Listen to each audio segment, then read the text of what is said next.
artifact. Nangon Hao would suspect this was a trap designed to lure him in. As he attempted to approach, an overwhelming aura of decay rushed toward him. The corrupting forces he sensed in the passage earlier emanated from the Imperial artifact. Who could have possibly damaged this warship? Could it be time's passage? But that shouldn't be the case. Even a Nangon family's Imperial artifact had existed for millions of years. The Shihai tribe and the Nangon family were merely an era apart. Just as Nangon Hao was lost in thought, a realization struck him. In the past, his ancestor had leveraged a secret to force the Shihai tribe to open the secret realm, allowing everyone to enter. Could this secret be that the Void Warship was already damaged? Only such a secret could instill fear in the Shihai tribe, compelling them to relinquish this treasure-laden realm. After all, could an immortal power truly remain immortal without its Imperial artifact? If that were the case, this power would likely be devoured by the other three immortal powers.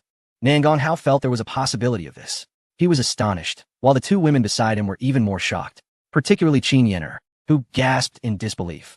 This is the Shihai tribe's Imperial artifact, isn't it? Why is it damaged? How terrifying! Could a being above the Emperor have emerged? Is it a celestial being?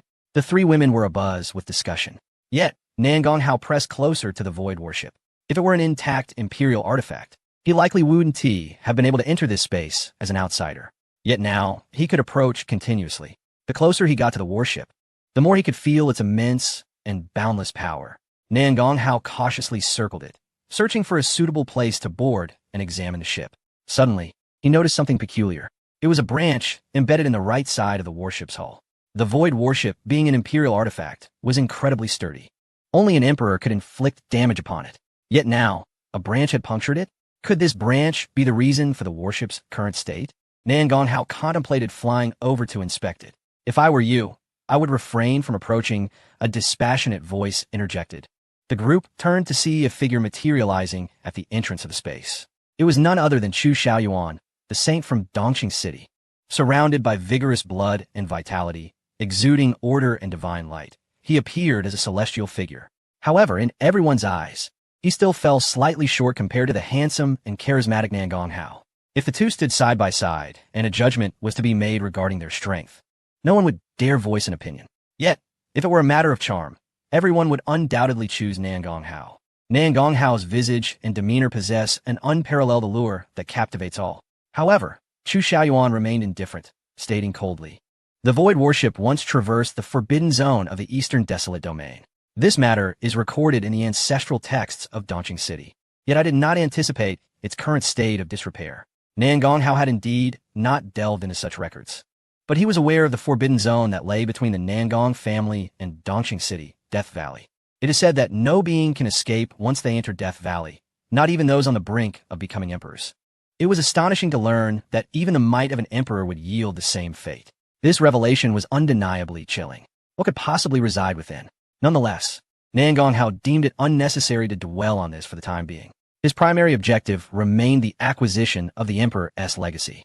Undoubtedly, this legacy would designate him as the rightful master of the warship. Chu Xiaoyuan, enveloped in a sword intent, approached with deliberate strides. "Nangon Hao, this warship is mine by right. You're no match for me, so I suggest you withdraw." Nangon Hao raised an eyebrow. "Are you so certain?" "Indeed," replied Chu Xiaoyuan, confidence radiating from him. "Your talent is commendable, and I intend to keep you alive. When I ascend to the supreme throne, I shall step upon you to reach my pinnacle. You would do well to strive harder." Nangon Hao chuckled. "Step upon me to ascend? I would very much like to see if you possess the capability." The two were brimming with combat spirit, and a fierce battle seemed imminent. Yet, as Nangon Hao shifted his form, he suddenly halted. Chu Xiaoyuan, in stark contrast, retreated hastily, fleeing in haste. This was because the Void Warship had stirred to life. An Imperial artifact is an Imperial artifact. Even in decay, it retains its formidable power. As the warship moved, a vast and overwhelming force filled the void, seemingly intent on annihilating all in its path. "Let us go." Nangon Hao immediately dashed toward the distance, aiming to escort the three women to safety. However, a force emanating from the warship reached out, violently dragging Nangon Hao inside. "Brother Hao, young master." "No."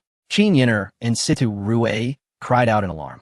Even the little fox demon hastily attempted to intervene. Alas, the Void Warship paid no heed to their pleas, and, following a distortion of space, vanished before their very eyes.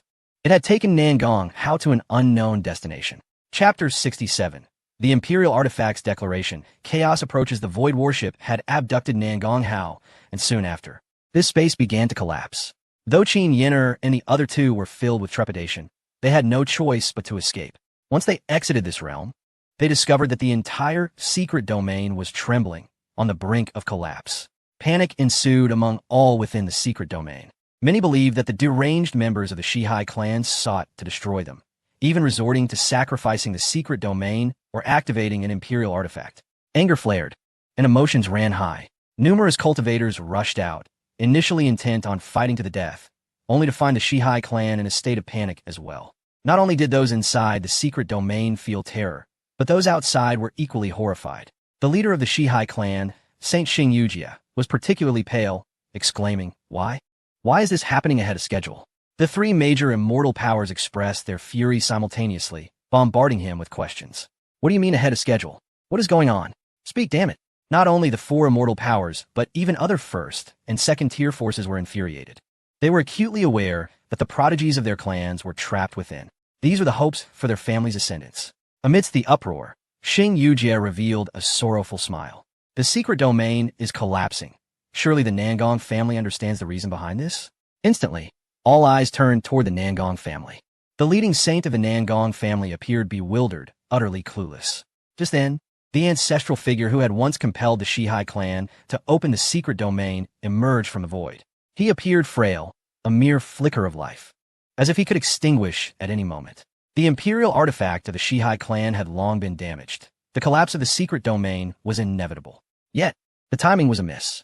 The venerable ancestor in brocade robes spoke softly. Concurrently, other powerful ancestors from immortal forces fixed their gaze upon this scene. This statement incited a wave of astonishment. The imperial artifact of the Shihai clan had already been destroyed? Who was responsible for this? That was an entity reputed to be immortal. Xing Yujia ground his teeth in frustration. The timing is indeed off. Logically, the imperial artifact should have endured for another 2 millennia. How could it have caused the collapse of the secret domain prematurely? While the crowd debated, a terrifying force suddenly surged from the sky, nearly enveloping the entire eastern desolate domain. Instantly, all inhabitants of the domain looked up in dread. There, a colossal warship resembling an island hovered. It was the imperial artifact of a Shihai clan, the Void Warship. Shock and horror gripped everyone as they realized that this imperial artifact had emerged beyond the confines of the secret domain. What were its intentions? All gazes turned towards the members of the Shihai clan, who themselves appeared bewildered. How had the imperial artifact emerged? A gust of wind swept through, heralding the arrival of numerous elders from the Shihai clan, including those contemporaneous with Nangong Wushuang. These elders, typically sealed within family crypts, had chosen self-imposed confinement due to their dwindling lifespans, awaiting a great emperor to emerge from their clan to extend their lives. Yet, with the Shihai clan's imperial artifact malfunctioning, they were compelled to emerge. As the secret domain collapsed, those within were indeed unharmed. At this moment, everyone was forcibly teleported out. Upon witnessing the multitude of prodigies emerging, various families rejoiced immensely. However, their joy was short-lived. A furious celestial beauty pointed an accusatory finger at the Shihai clan, shouting, "Damn the Shihai clan for laying a trap to ambush us." This declaration sent shockwaves through the crowd. Soon, more prodigies stood forth, accusing the Shihai clan of treachery and ambush. Initially distracted by the Void Warship, the families now turned their ire towards the Shihai clan, demanding to know their intentions. These prodigies represented the future of the Eastern Desolate Domain. Should calamity befall them, it would severely cripple the domain's prospects in the ongoing struggle for supremacy, leaving them vulnerable to oppression from other realms. Nangong Wushuang, accompanied by Qin Shuiyao, also burst forth from the secret domain, flying toward the Nangong family's stronghold. "Where's Hao? Did he make it out? What? You weren't with the Son of God?" Fury boiled within them. The Baiwuguo had pursued the Son of God with forbidden artifacts. Could something have gone awry? The secret domain's collapse without the emergence of the Son of God. Was the heavens intent on extinguishing the Nangong family? Why must this befall us? The members of the Nangong family were incensed, longing to confront the Baiwuguo. The Baiwuguo, however, was not in high spirits either, with the secret domain's collapse. Their own members had not emerged, and neither had their sacred and forbidden artifacts. The people of Dongqing City breathed a sigh of relief, for their saint son had emerged. Chu Xiaoyuan and the three women had nearly exited together. The sight of these four together caused despair to mount within the Nangong family. Qin Yin'er, who so fervently admired the Son of God, had emerged alongside others. Did this imply something had befallen Nangong Hao? Ha ha! Let them perish. All of them. What a farce this great contest of supremacy is. What a joke the struggle for the imperial throne is.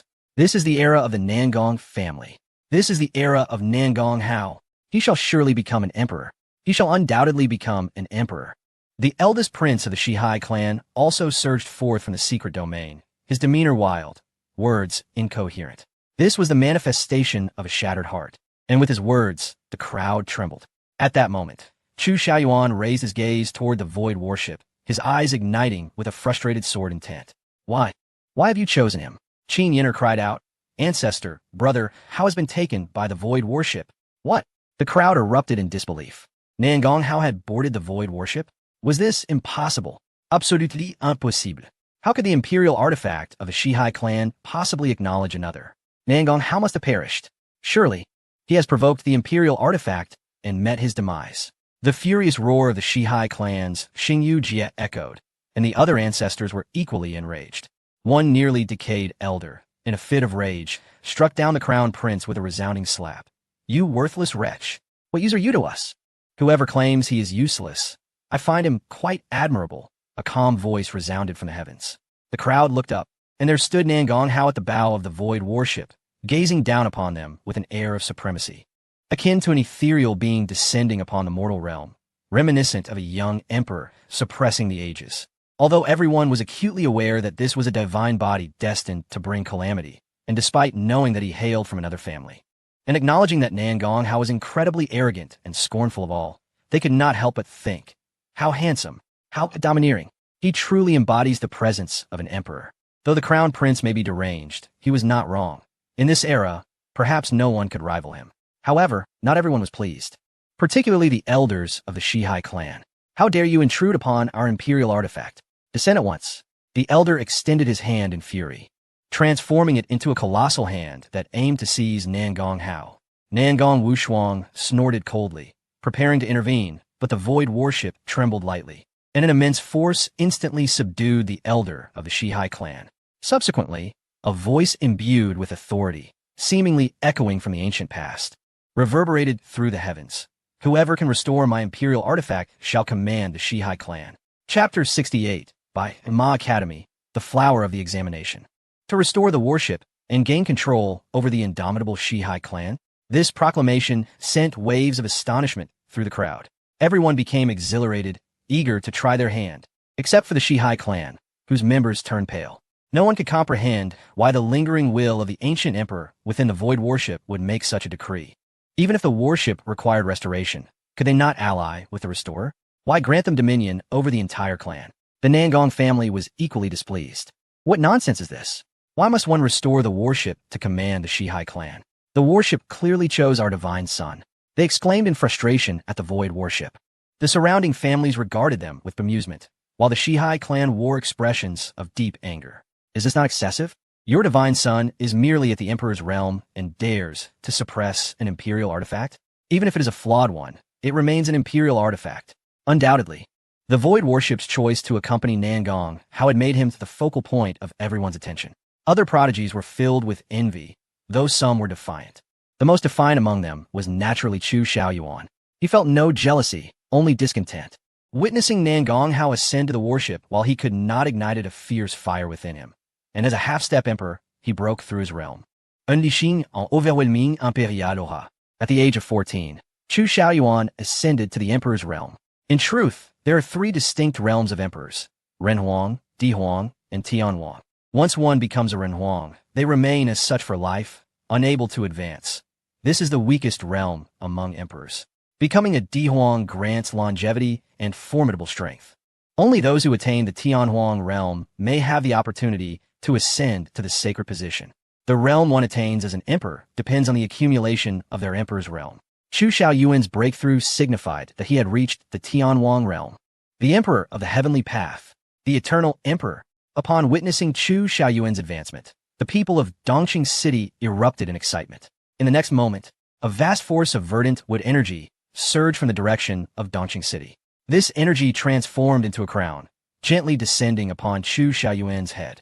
At that moment, the crowd envisioned an endless celestial path unfolding before him. That was the path of the emperor. The emperor had conferred his blessing. Chu Xiaoyuan had now obtained the identity of the heir to the imperial throne. Many prodigies watched with mixed feelings, but those from Dongqing City were elated. For this recognition stemmed from their clan's emperor. It sufficiently confirmed that in this era's contest for the imperial throne, Chu Xiaoyuan held an undeniable advantage. Excellent, excellent. My son truly possesses the demeanor of an emperor. Chu Kuang, Chu Xiaoyuan's father, laughed heartily. Heaven bless Dongqing City. The emperor's protection. Our Dongqing City shall produce another emperor, bringing glory for all time. We welcome the young emperor. The young emperor can suppress the divine body of calamity. The people of Dongqing City were overjoyed, shouting incessantly. Other factions looked on with envy and resentment, especially those who had not received the imperial heir designation, who felt immense jealousy. However, the members of the Nangong family scoffed at this. Merely obtaining the title of heir to your own family's emperor is nothing to celebrate. Our divine son has acquired the status of heir from another family's emperor. Furthermore, our divine son obtained it even earlier, regardless of the surrounding murmurings. Chu Xiaoyuan paid them no mind. He fixed his sword-like gaze upon the heavens, coldly declaring, I cannot forge artifacts nor restore the void worship, but I shall await you at Bai Ma Academy, hoping you can become my stepping stone to ascend to the lofty position of the young sovereign. Nangong Hao also noticed Chu Xiaoyuan's emergence as an emperor below and assessed his fortune. Quite commendable, though his strength was average. His fortune shimmered with a golden hue. A good opportunity, indeed, to be utilized. Then, at that moment, a figure clad in white robes appeared below, wearing an expression of arrogance. Shihai clan, do not panic. I can assist you in restoring the void worship. Upon hearing this, the crowd turned their gazes, and when they recognized who it was, their expressions shifted dramatically. The members of the Shihai clan displayed signs of delight. It was the flower of the examination. No wonder he dared to step forward. It was said that the flower of the examination was a descendant of the ancient Qi sect and could indeed restore the imperial artifact. Flower of the examination. Shining silver spear, Sun Bangon, unmatched in combat. Zhuang Yuan, the invincible Saint King. According to legend, these three young sovereigns were the most outstanding disciples of Bai Ma Academy in this era. Although the flower of the examination ranked last, he was nonetheless considered invincible among his contemporaries. The crowd buzzed with conversation, gazing in awe at the white-robed scholar in the sky. The scholar, with hands clasped behind his back, wore an expression of haughty confidence on his handsome face, and casually remarked to Nangong Hao on the void worship, Come down. Do not obstruct matters. Nangong Hao did not move, but frowned and replied, Bai Ma Academy? Flower of the examination? What nonsense is this? Hearing this, the white-robed scholar's gaze turned cold, and he retorted icily, Nangong Hao, do you find yourself amusing? Nangong Hao scoffed. What do you think you are? That you expect me to play along with your humor? I truly do not recognize you. As the two exchanged barbs, the onlookers below collectively gasped in astonishment. They admired Nangong Hao's courage, for no other reason than that the flower of the examination was one of the three young sovereigns of Bai Ma Academy. Just moments ago, Chu Xiaoyuan had broken through to the emperor's realm and attained the Tianwang level. Impressive indeed. Yet the flower of the examination could suppress him with a mere gesture. Such was the might of a young sovereign. The students of Bai Ma Academy undergo evaluations each year, with the top three receiving the titles of flower of the examination, Bang Yin and the highest, Zhuang Yuan. The current flower of the examination had held his position for 4 consecutive years and was nearing graduation. Of course, the respect for the flower of the examination stemmed not from his strength, but from the formidable power behind him, Bai Ma Academy. This institution was renowned as the cradle of prodigies in the eastern wilds, although the Bai Ma Academy may not be considered an immortal force. Having existed for merely a brief span of several tens of thousands of years, its methods of nurturing prodigies are undeniably formidable. Countless youths have entered its halls, transforming into extraordinary talents or young sovereigns. It can be said that all practitioners within the Dongwang region take immense pride in gaining admission. Furthermore, regardless of one's background or affiliations, the Bai Ma Academy welcomes all to pursue their studies within its esteemed confines. Consequently, the Academy has garnered widespread admiration throughout the Dongwang region, truly earning its title as the foremost power in the area. Anyone who dares to oppose it will face a united front from all factions in Dongwon. The Bai Ma Academy maintains a stance of absolute neutrality, refraining from any involvement in conflicts. Nangong Wushuang, though never having stepped foot in the academy, was aware of its significance and thus sent a telepathic message to Nangong Hao. Standing upon the warship, Nangong Hao displayed a look of realization. The Bai Ma Academy's flower envoy? A young sovereign? It certainly sounds impressive, but what is your purpose in stepping forth? He scrutinized the flower envoy's fortune, which appeared merely red, even inferior to that of Chu Xiaoyuan. Nevertheless, it could still be of some use. The flower envoy's first impression of Nangong Hao was rather unfavorable. Although he recognized that Nangong Hao had been in seclusion and was unaware of recent events, he still adopted a condescending attitude. "Humph. I am here to repair the Void Warship, ensuring that the Dongwon region retains its four immortal forces. Chaos must not ensue. Otherwise, other factions will undoubtedly seize the opportunity to create turmoil. If you truly understand the situation, you should come down immediately. You've been pretending for long enough, haven't you? Moreover, you are now of age and should be registering at Bai Ma Academy. So hasten your departure and do not waste any more time." Nangong Hao scoffed, harboring no desire to attend the so-called Bai Ma Academy. Yet the flower envoy, perceiving his intent, mockingly reminded him, "Surely you do not wish to remain confined to the Dongwon region? Whether outsiders wish to enter or those within the Dongwon region seek to leave, they must pass through the domain guarded by Bai Ma Academy. Therefore, whether you want to go or not, you must go." Chapter 69, Nangong Hao. You shall serve as my cleaning servant. Is Bai Ma Academy the pathway to other realms in the Guangyuan heavenly domain? Even if I do not wish to go, I must. A displeased expression crossed Nangong Hao's face. "I simply do not wish to go. What can you do about it?" Ding. The sign-in location has refreshed. The next sign-in location, the 6th floor of Bai Ma Academy's library. The mechanical voice of the system echoed. Nangong Hao remarked, "This system might as well be called the slap-in-the-face system. It is truly infuriating." Thankfully, he had not yet uttered his reluctance to attend. Gazing at the arrogant flower envoy with a smile, he inquired, "Are you one of the 3 young sovereigns of Bai Ma Academy, and the least remarkable among them?" The flower envoy chuckled lightly. "What? Do you wish to supplant me? I await your challenge at Bai Ma Academy." "No, I merely wish to inquire if there are any positions above the 3 young sovereigns," Nangong Hao replied with a grin. The flower envoy's expression shifted.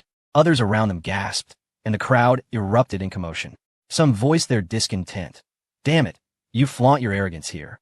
And now you dare to act so in front of one of Bai Ma Academy's 3 geniuses? Indeed, Bai Ma Academy is a concentration of prodigies, not only comprising talents from the Dongwon region, but also superlative geniuses from other realms. Only when you arrive, there will you truly comprehend your insignificance.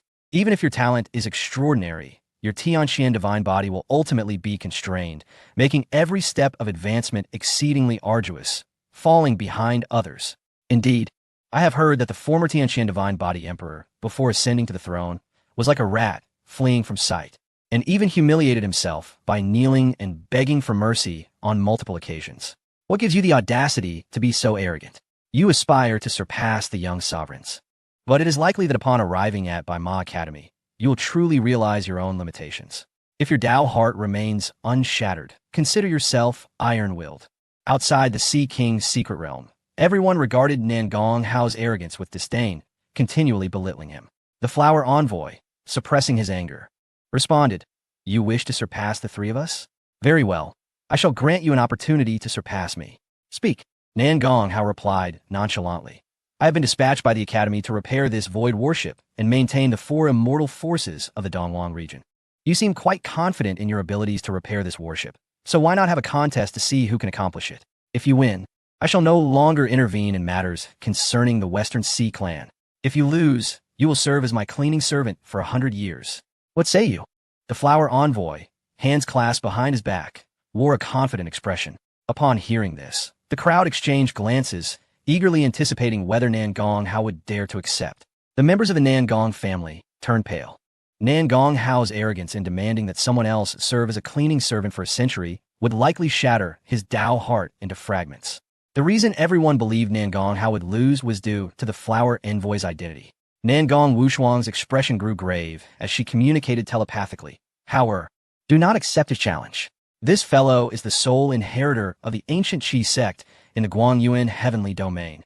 You may not be aware of the Qi sect, but it is also an immortal force, renowned for their skills in forging artifacts, claiming to be able to repair imperial artifacts. Had they not relocated their entire sect to the outer realms, they would undoubtedly hold a prominent position in the central continent, demonstrating their unparalleled strength. Upon hearing Nan Gong Wushuang's explanation, Nan Gong Hao narrowed his eyes. Flower Envoy, I have heard that your Qi sect can repair imperial artifacts. Indeed, what of it? Are you afraid to compete?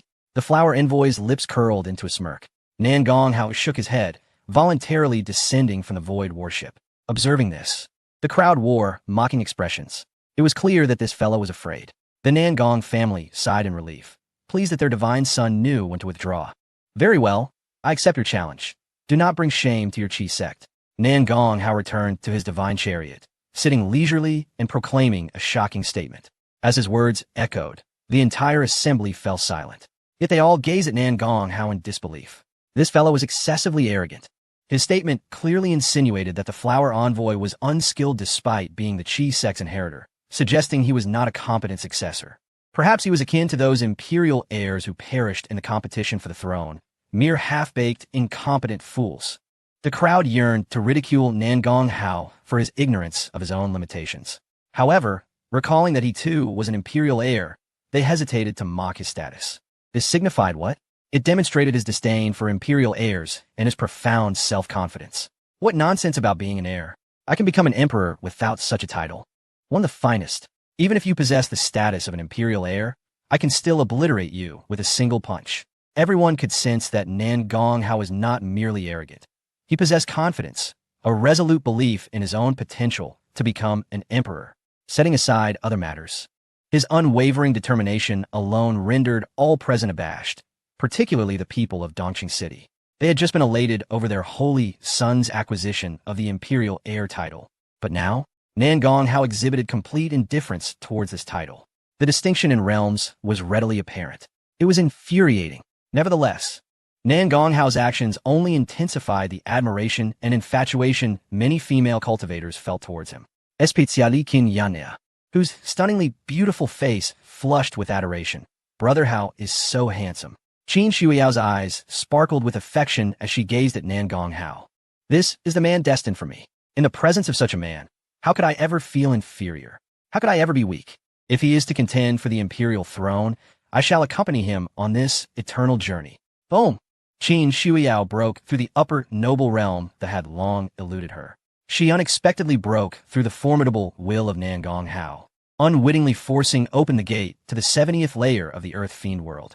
Following that, she advanced with unstoppable momentum, shattering the barrier of the 71st layer. Ultimately, she kicked open the 72nd layer. She had ascended to the realm of the Eternal Emperor. In truth, Qin Shuyao could have directly transcended to the sovereign level. However, lacking sufficient power accumulation at present, her breakthrough would only enable her to become a human emperor at best, or perhaps a mere Earth Emperor. Only by attaining the Heavenly Emperor realm could one advance to the saint level and reach even higher dimensions. Qin Xiao understood that to stand beside this man, who undoubtedly possessed an infinite future, she must become a saint or reach an even loftier realm. Her breakthrough left many in awe. Was it due to external influences that she managed to transcend? A collective gasp echoed through the crowd. Just how formidable was Nan Gong Hao's will to affect others' breakthroughs? No one now believed his resolve would shatter. Even if he were to serve as a humble sweeper for a millennium, he would eventually rise triumphantly. Despite the overwhelming respect and caution everyone held towards Nan Gong Hao, they did not believe he could triumph over the top scholar. Even the top scholar conceded, I acknowledge your will is commendable, but alas, you cannot defeat me. After speaking, he soared towards the void warship, intent on repairing this imperial artifact. In an instant, all eyes were fixated on this young sovereign from the Baima Academy. Particularly, the members of the West Sea clan were tense with anxiety. The warship must be restored. Otherwise, the West Sea clan would be reduced to a vassal of other forces. Chapter 70. The Order of Time, unstoppable by any while everyone focused on the top scholar. Nan Gong Hao reveled in the attentive service of Qin Yen'er. This girl was extraordinarily beautiful, hailing from a prestigious lineage, and her innate talent marked her as a true paragon of the generation. Yet, before Nangong Hao, she was entirely subservient, carefully peeling purple crystal grapes to feed him. Moreover, she cautiously perched herself on his lap, and upon sensing his lack of objection, she nestled proudly in his embrace. It felt so comfortable in the warm arms of Brother Hao. Nangong Hao wrapped his arm around Qin Yinner's alluring waist, relishing the sensation of wielding power and indulging in the beauty beside him. Qin Shuiyao watched her sister's closeness with Nangong Hao, feeling a twinge of discomfort. It seemed as though she were inviting a wolf into the fold. If this continued, her fiancé would truly become her brother-in-law. Yet, the thought of publicly showering Nangong Hao with affection like her sister made her hesitate. It wasn't that she lacked love for Nangong Hao. Her mode of expression simply differed. Meanwhile, other female cultivators glared at Qin Yinner, their eyes filled with jealous fury. How they longed to pull Qin Yinner away and claim a seat on Nangong Hao's lap for themselves. If they could bring this man home, they would forsake cultivation for 100 or even 1,000 years, never leaving the bed again.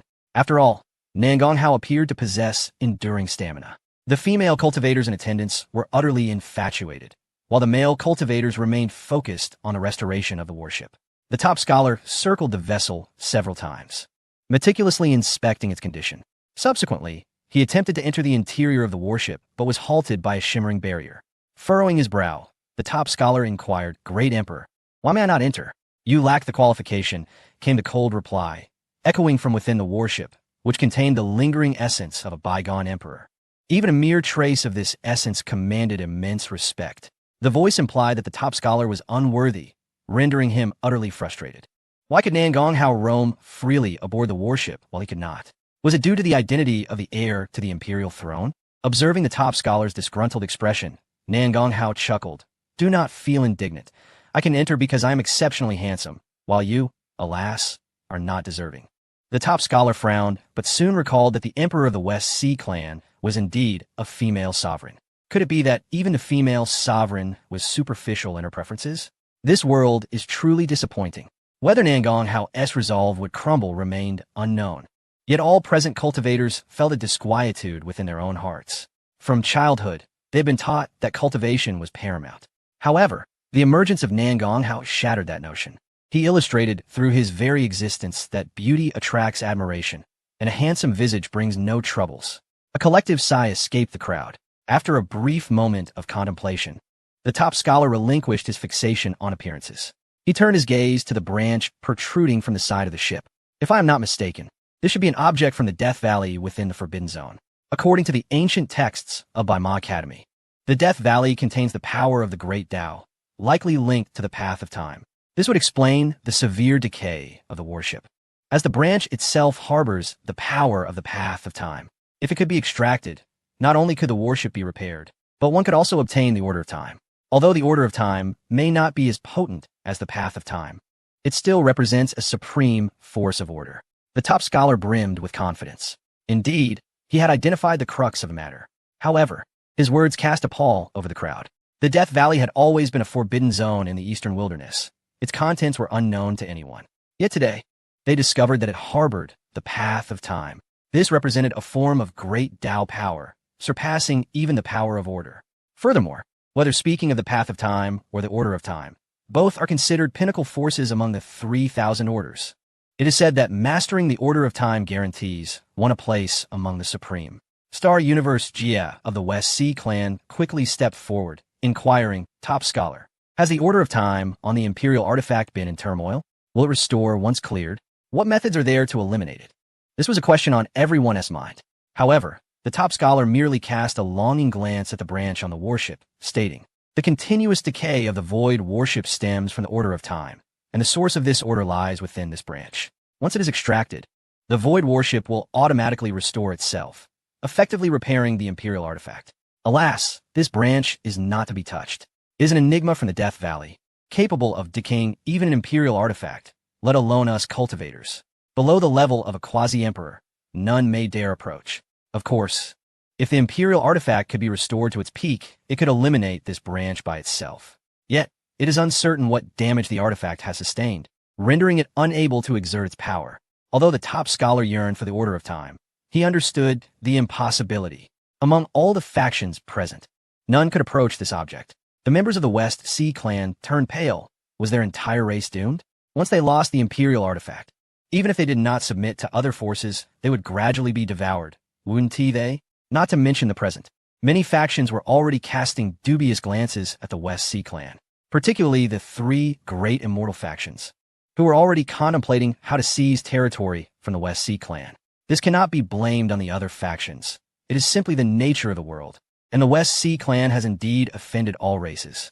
Had they not previously sought to eliminate the outstanding talents of these factions, no one would be so brazenly intent on dealing with them now. Is it merely the order of time? An elder of the West Sea clan declared fiercely, "We shall confront this collectively. Even if it costs the lives of us old folks, we must protect the Imperial artifact. Indeed, we will face it together. There will come a time when we can extract it." A chorus of strong voices from the West Sea clan rose, willing to sacrifice themselves for righteousness. Nan Gonghao observed them with a bemused smile. "Yes, go forth, risk your lives. Once the strong of the West Sea clan are all gone, the Imperial artifact will be repaired, and then other forces will not only seize your territory, but also the Imperial artifact." Upon hearing this, the West Sea clan fell silent, their faces filled with frustration. Indeed, if all their elders perished, who would protect the West Sea clan? The younger generation is incapable of activating the Emperor's artifact. Moreover, the other three immortal powers also possess Emperor artifacts. In the ensuing confrontation of artifacts, the strengths of the three forces and their ancestors will quickly become apparent.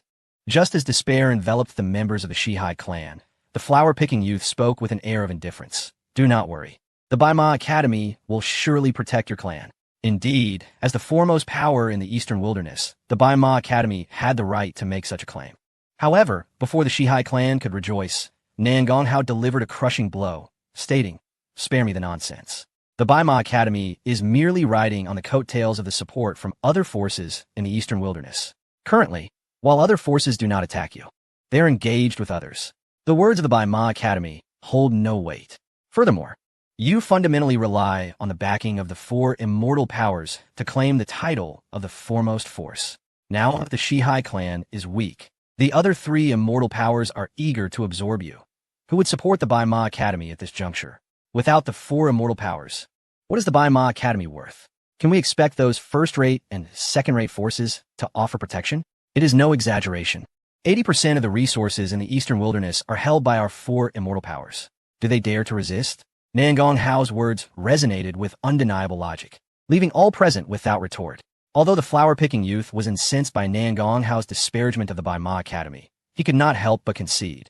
Without the support of the four immortal powers, the words of the Bai Ma Academy indeed amounted to nothing.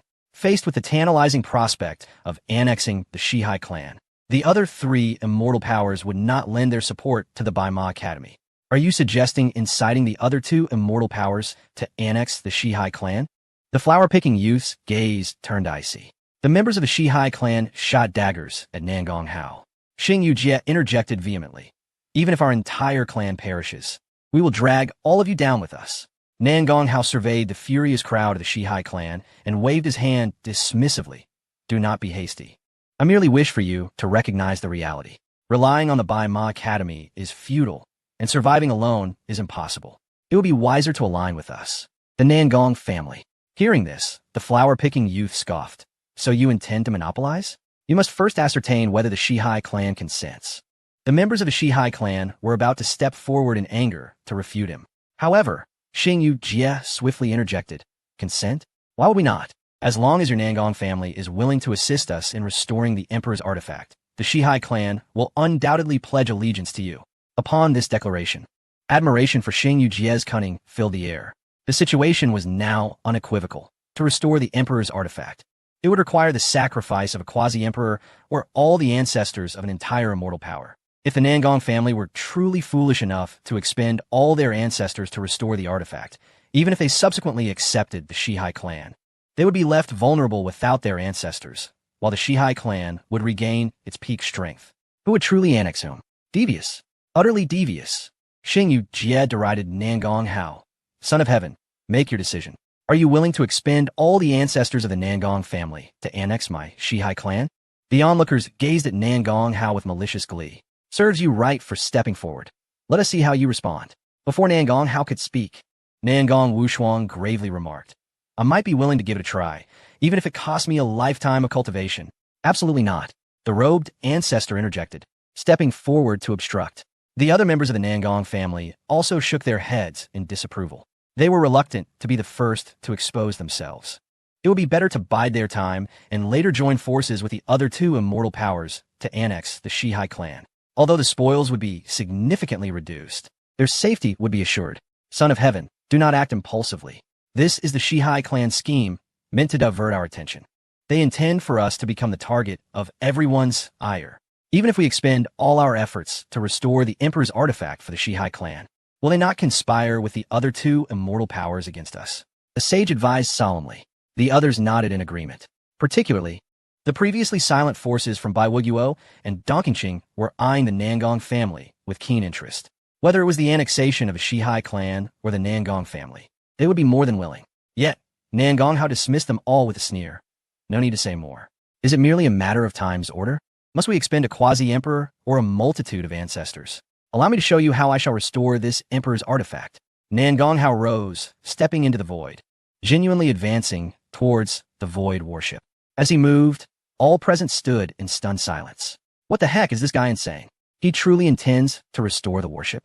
That is the order of time, reputed to be the supreme and invincible order.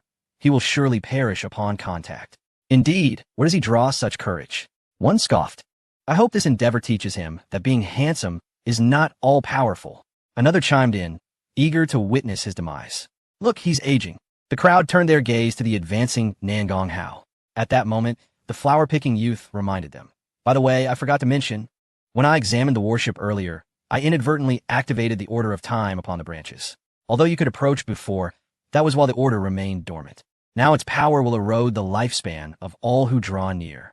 Though he feigned forgetfulness, all understood that the flower-picking youth was, in fact, deliberate in his intent to teach this audacious Nangong Hao a lesson using the Order of Time.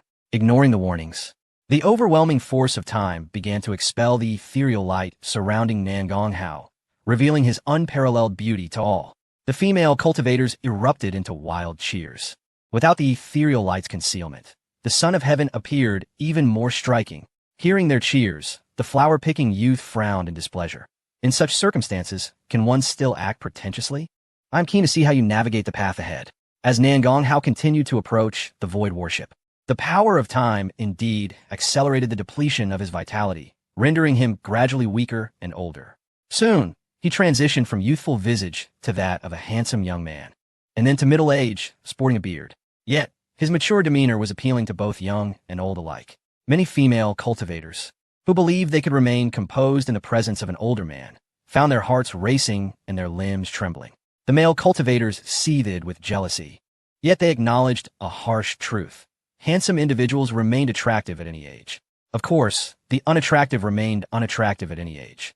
A cruel reality. Yet, some remained unconvinced. They awaited the moment when Nangong Hao would age further. I refuse to believe you can still exude such charm with a face full of wrinkles. However, in the next instant, a surge of vitality erupted from Nangong Hao. Furthermore, an imperial seal descended from above, counteracting much of the power of the Order of Time. The flower-picking youth, witnessing Nangong Hao's resistance, remarked with mockery, "Not bad. You truly are a prodigy, managing to withstand the Order of Time. But this is where your journey ends. Do you see that branch? Extract it, and you will restore the Emperor's artifact." Xing Yujie laughed heartily. "Son of Heaven, quickly assist my clan in restoring the artifact. Should you perish in the process, our family will forever remember your sacrifice." The members of the Nangong family wore solemn expressions, filled with confusion. They could not comprehend how Nangong Hao intended to extract that branch. Others shared their bewilderment. In full view of the crowd, Nangong Hao approached the void warship. However, he did not retrieve the branch, but instead placed his hand upon the void warship and remarked calmly, "I have heard that the Bai Ma Shu Yuan is the sole passageway across the East Wilderness. With this void warship, you should no longer be necessary, correct?" The expression of the flower-seeking youth changed dramatically. A hum resonated as the order of the artifact manifested. Nangong Hao employed his restoration ability, forcibly activating the power of this imperial artifact. The imperial artifact possesses a self-sustaining energy, yet requires an emperor to wield it. Of course, the order of the artifact can also suffice. However, while this order lacks offensive capabilities, it is notoriously difficult to comprehend, demanding an exquisite understanding of the treasured artifact. Even among the ancient artifact sects, only a scant few had ever grasped it. At this moment, as Nan Gonghao invoked the order of the artifact, the flower-seeking youth's face turned pale, and he incredulously roared, "Impossible! How could you possess the order of the artifact that I do not?" "Why not?" Nan Gonghao replied with remarkable composure. "Imperial artifact, restore." Boom! A formidable and overwhelming power, capable of conquering the heavens and the earth, surged forth from the void warship. This force seemed to herald the arrival of an emperor, causing everyone to tremble from the depths of their being. In that instant, all present, regardless of their realm, knelt in fear upon the ground. "We humbly welcome the emperor," the resounding voice echoed across the expanse of the East Wilderness. For even those formidable beings who had not arrived felt this power and bowed in reverence. The entirety of the East Wilderness lay subdued beneath this void warship. The three other immortal forces activated their imperial artifacts simultaneously, compelled to defend themselves. The combined might of the four imperial artifacts stirred the East Wilderness, resonating throughout the Guanyuan celestial domain. Chapter 72. The Divine Sun. Forever divine, the powerful beings of the celestial domain gazed in trepidation. They could not comprehend why the imperial artifacts had been fully activated. Was an immortal battle about to unfold? Yet before they could investigate further, they witnessed the void warship forcibly expelling the branch that had been embedded within it. The branch floated in the void, emanating the power of the Order of Time. Nan Gonghao rushed forth without concern for how the void warship restored itself. He was determined to obtain this Order of Time. Others coveted this artifact as well, particularly the flower-seeking youth from Bai Shu Yuan. However, they found themselves immobilized under the oppression of the imperial artifacts. In contrast, Nan Gonghao moved freely, directly seizing the branch. His visage underwent a rapid transformation. He aged, only to rejuvenate swiftly with the replenishment of his vigorous blood essence, oscillating between these two appearances. The flower-seeking youth glared at Nan Gonghao with resentment. Despite his unwavering will and steadfast heart, malevolent thoughts began to brew within him. He wished for Nan Gonghao to perish under the control of the Order of Time. In truth, it was not just him. Everyone, except the Nan Gong family, wished for Nan Gonghao's demise. Yet, merely a cup of tea's time later, the branch in Nan Gonghao's hand suddenly turned to ash. Nevertheless, Nan Gonghao remained unscathed, even surrounded by divine light, exuding a terrifying ancient aura. This signified that Nan Gonghao had comprehended the Order of Time. Fear surged within the eyes of all present. What a formidable talent this was. The Order of Time, renowned as the Supreme Order, was also the most challenging to grasp. Throughout countless ages, even some emperors would not dare claim complete mastery over it. Yet, a being of the Tianzi realm had effortlessly grasped it, and all in merely a cup of tea's time. A prodigy. A true prodigy. After Nan Gonghao comprehended the Order of Time, the power of the void warship also dissipated. This sent a chill through everyone's hearts. Was the imperial artifact just now assisting Nan Gonghao, deliberately suppressing everyone to allow him to comprehend the Order of Time in peace? Before anyone could speculate further, the spirit of the emperor within the void warship spoke. "According to our agreement, the Shihai clan shall submit to the Nan Gong family without fail." Upon hearing this, all members of the Nan Gong family erupted in uncontainable joy. The Divine Sun is magnificent. The Divine Sun, forever divine. "I love you, Divine Sun." Some praised, others admired, while some seized the moment to profess their affections for the man. The entire Nan Gong family radiated excitement. Once they absorbed the Shihai clan, they would undoubtedly become the preeminent force in the East Wilderness. At that point, they would wield absolute power, commanding all beneath the heavens. As the saying goes, one family's joy is another family's sorrow. The members of the Shihai clan were on the brink of collapse, especially Xing Yujie, who was seething with rage. Yet he understood he had no right to refute or resist, for it was he who had stated that if the Nan Gong family could restore the imperial artifact, they would submit. Now that the Order of Time aboard the void warship had vanished, it began its slow restoration. Although complete restoration would require endless ages, it was nonetheless a form of repair.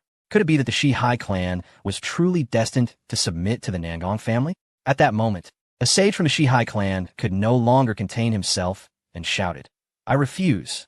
The Nan Gong family has not fully restored it. They must at least restore the imperial artifact to its peak combat capability." Upon hearing this, the eyes of the Shihai clan members brightened. Though this statement was a desperate ploy, It served as a flimsy excuse.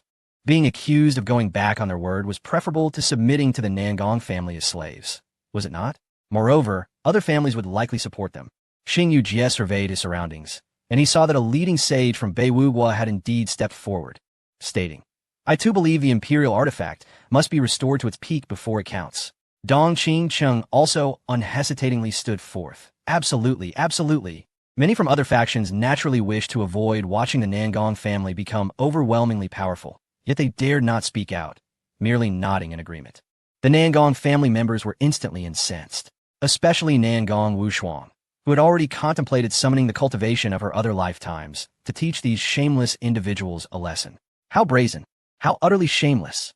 To avoid submission, they could conjure any excuse.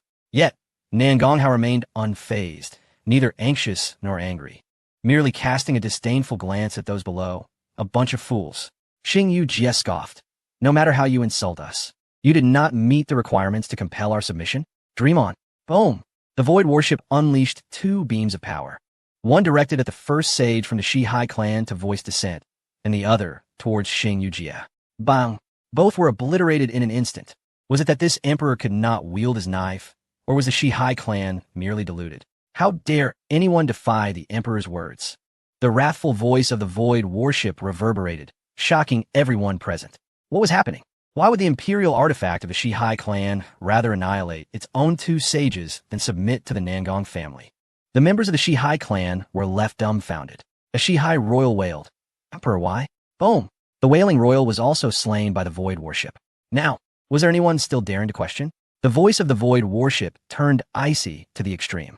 People realized that it would rather obliterate the entire Shihai clan than yield to the Nangong family. No one understood why. Yet everyone comprehended that the Shihai clan's submission to the Nangong family had become an irrevocable reality. There was no turning back. Swish, swish, swish. The people of Beiwugua were the first to leave, returning to their encampment to prepare for vigilance and defense. The members of Dongqing Cheng also quickly reacted, hastening back to their territories. Once the Nangong family completely absorbed the Shihai clan, would they spare the two families? Certainly not. Other smaller factions trembled in fear, utterly at a loss. Meanwhile, Nangonghao stepped forward coldly, saying, "Everyone, surely you do not wish to flee like the immortal factions?" Upon hearing this, numerous individuals from first and second-rate factions wore bitter smiles. The two immortal factions could depart, even cooperating to resist the ascending Nangong family. But how could they contend? Thus, they found themselves unable to escape. It was either submission or death. I, the Shen Dao sect, am willing to submit to the Nangong family. An elder sighed as he knelt upon the ground, expressing his respect. When the first individual knelt, it was only natural that a second would follow suit. The Nanquan sect, too, expressed its willingness to submit, as did the Dongguan Cave and the Qijian men. The Li family also yielded, and so did the Long family.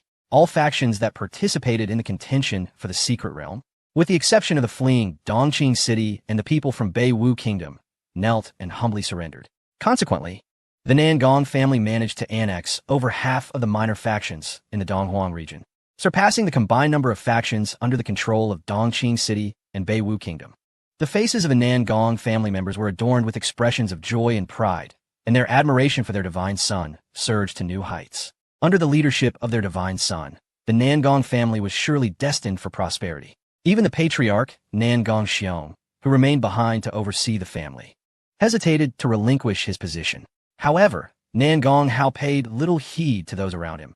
Instead, he turned his gaze toward the dejected Tan Hualang beside him and inquired with a smile, "You must be quite familiar with Baima Academy, yes?" "I have a question." Upon hearing the name of Baima Academy, Tan Hualang perked up. "Indeed, I'm still the young supreme of Baima Academy. Although Nangonghao is formidable now, he is ultimately constrained by the heavenly punishment divine body, making it quite challenging for him to surpass me." "What do you wish to ask?" Tan Hualang regained his composure, though a sense of hostility lingered towards Nangonghao.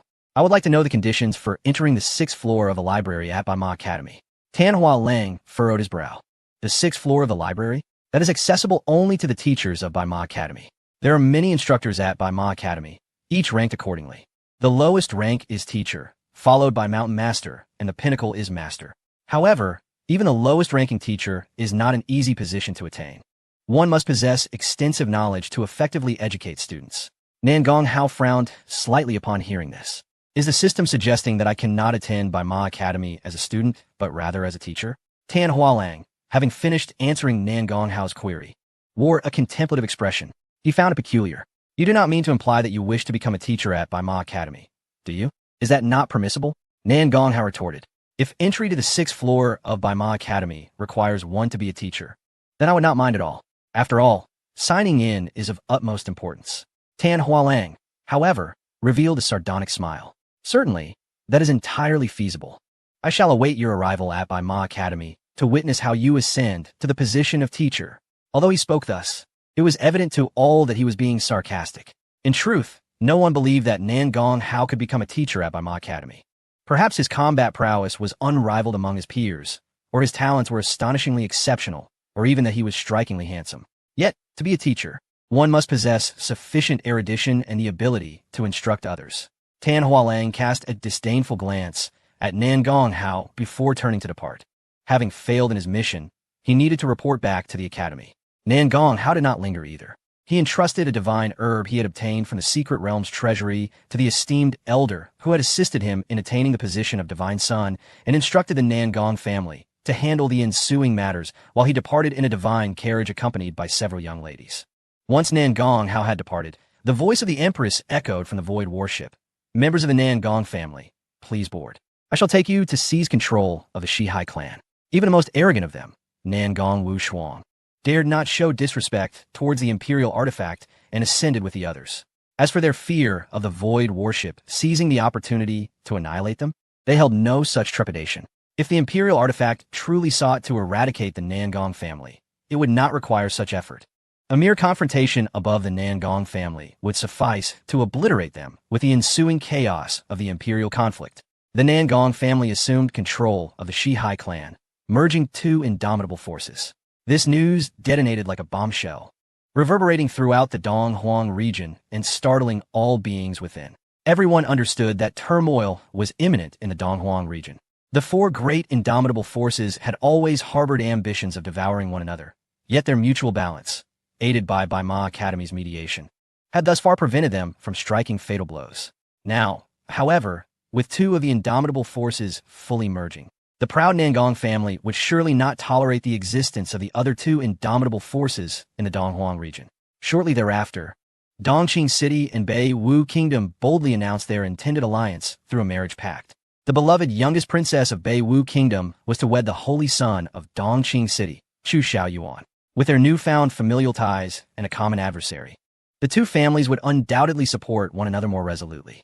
The previously stable equilibrium had suddenly transformed into a fierce competition between two factions. The atmosphere in the Donghuang region turned tense, for should these indomitable forces engage in warfare, it would undoubtedly result in a cataclysmic conflict, potentially devastating countless lives. Amidst this charged atmosphere, Bai Ma Academy announced its enrollment for new students. Bai Ma Academy typically opened its doors to new students annually. While this had always garnered attention from various factions, this year, due to the presence of the extraordinary Nan Gonghao, the announcement drew even greater scrutiny. Everyone was eager to know whether Nan Gonghao would enroll, and if so, at what rank. At that moment, Nan Gonghao was in his family's residence, acquiring knowledge about Bai Ma Academy, courtesy of Qin Shui Yao. Bai Ma Academy boasted numerous teachers and a vast student body, ranging from sages to those at the Kaifu realm, encompassing every level of cultivation. To manage these teachers and students, the academy was divided into 4 districts: A, B, C, and D. These levels were generally assigned based on the student's qualifications and talents at enrollment, though one could advance through diligence later on. With your talent, Nan Gonghao, you should undoubtedly qualify for the A district, Qin Shui Yao remarked, though she expressed concern. However, I worry that Bai Ma Academy may present challenges for you, especially given how you embarrassed them concerning the Shihai clan incident. Nan Gonghao, however, regarded her with utmost seriousness. Do you not believe it would be more appropriate to address me as husband or brother, Hao? Seeing the earnest expression on Nan Gonghao's face, Qin Shui Yao initially thought he was about to articulate something significant. To her surprise, he was merely fixating on the form of address. It is too soon to call you husband, and I lack the audacity to call you brother Hao. You may either let me call you Nan Gonghao or revert to the name I first knew you by. Nangong. The choice is yours. Qin Shui Yao asserted firmly, albeit with evident irritation, emphasizing that she was the rightful woman of Nangong Hao and his first fiancé. Nangong Hao chuckled softly and replied, "Then let us go with Nangong." Qin Shui Yao shot a glance at her sister with a gaze befitting a principal wife. Qin Yan rolled her eyes at her sister and returned to snuggling up to Nangong Hao. Meanwhile, the little fox spirit timidly piped up, "May I enter Baima Academy?" All present turned to look at her in astonishment. Qin Shuyao furrowed her brow and remarked, "Baima Shuyuan does not exclude other races. Yet they seldom enter. What compels you to seek admission?" The little fox demon lowered her head, tears glistening in her eyes. "I yearn to grow stronger and avenge my fallen kin." Who is your enemy?" Nangong Hao inquired with curiosity. The little fox demon shook her head. "I shall reveal my adversary only when I possess the means for vengeance." Qin Yenner frowned, disliking anyone who defied her elder brother. But Nangong Hao waved his hand dismissively. "If you do not wish to speak, that is fine. You may attempt to register. If they deny you entry, then accompany me as my maid." "Thank you, divine son." The little fox demon expressed her gratitude with a glance at Nangong Hao. Unbeknownst to them, Baima Shuyuan was in uproar over Nangong Hao's presence. Inside a certain chamber of Baima Shuyuan, a refined man clad in a blue robe glared angrily at the assembled group. "I shall reiterate, such a disgraceful character, utterly shameless, must not be permitted entry into Baima Shuyuan." "Agreed. I concur. Agreed." Chapter 74. The Council of Baima Shuyuan discusses Nangong Hao. Baima Shuyuan is graced by a singular teacher, an unparalleled sage. It is said that he has reached the threshold of emperor. Some even assert that he once had the opportunity to become an emperor, but chose to relinquish it for reasons unknown. No one knows the extent of his true power, nor has anyone witnessed his prowess. Yet his knowledge is indeed vast, revered not only in the eastern wilderness, but also respected by all powerful figures in the central continent. Aside from this esteemed teacher, Baima Shuyuan is home to 72 mountain lords, disciples of the teacher, ranking just below him. These individuals are also erudite, known as the 72 sages. In truth, some of these sages possess the capability and knowledge sufficient to become teachers elsewhere. However, they deem themselves unworthy and thus remain. The blue-robed scholar, who had fervently opposed Nangong Hao's admission, is the mountain lord of the B-grade zone, named San Yisheng. Those who echoed his sentiments were also mountain lords of the B-grade zone. Seated at the enormous wooden table were mountain lords from the A, C, and D-grade zones, who refrained from extensive discourse. At the head of the table sat the teacher of the academy, his eyes half closed, appearing to be in a light slumber or perhaps genuinely asleep. Seeing the teacher's silence, San Yisheng's smug smile emerged. "It seems no one objects, so it is decided. Should Nangong Hao wish to register, he must be refused." "I disagree." A stunning woman clad in a long dress rose. In her 30s, she exuded the charm of a mature lady. Though not possessing the youthful allure of a girl, she radiated an irresistible allure akin to a ripe peach. Nonetheless, the 72 sages, being self-disciplined, were impervious to her beauty. San Yisheng frowned at this enchanting figure. "Lu Qianxi, why do you oppose?" Baima Shuyuan has always upheld neutrality, asserting that as long as one meets the selection criteria, even those of other races may be accepted. Why can we not accommodate a child like Nangong Hao? Lu Qianxi's voice was soft yet unyielding. Is it not true that Nangong Hao incited war? Had he not insisted on the Western Sea tribe's allegiance to the Nangong family, would the situation in the eastern wilderness be so chaotic? San Yisheng retorted. The emergence of an emperor unifies the realm. How can Nangong Hao be compared to an emperor? Lu Qianxi shot back. His status as the heir to the imperial throne signifies the emperor's endorsement of him. Do you claim to possess greater insight than the emperor? San Yisheng, flustered, found himself at a loss for words. At that moment, another mountain lord from San Yisheng's side stood, speaking solemnly. While Baima Shuyuan is known for its open arms, we must also assess talent through examinations. Nangong Hao possesses the Tianqian divine body, limiting his potential for future growth. Thus, I believe his admission to the academy is inappropriate. San Yisheng rejoiced indeed. Lu Qianxi, however, continued to argue. Is talent synonymous with physique? What those from other races lacking such bodies? Only the human race possesses physiques. Those beasts and foreign races are devoid of them, yet they are inherently formidable.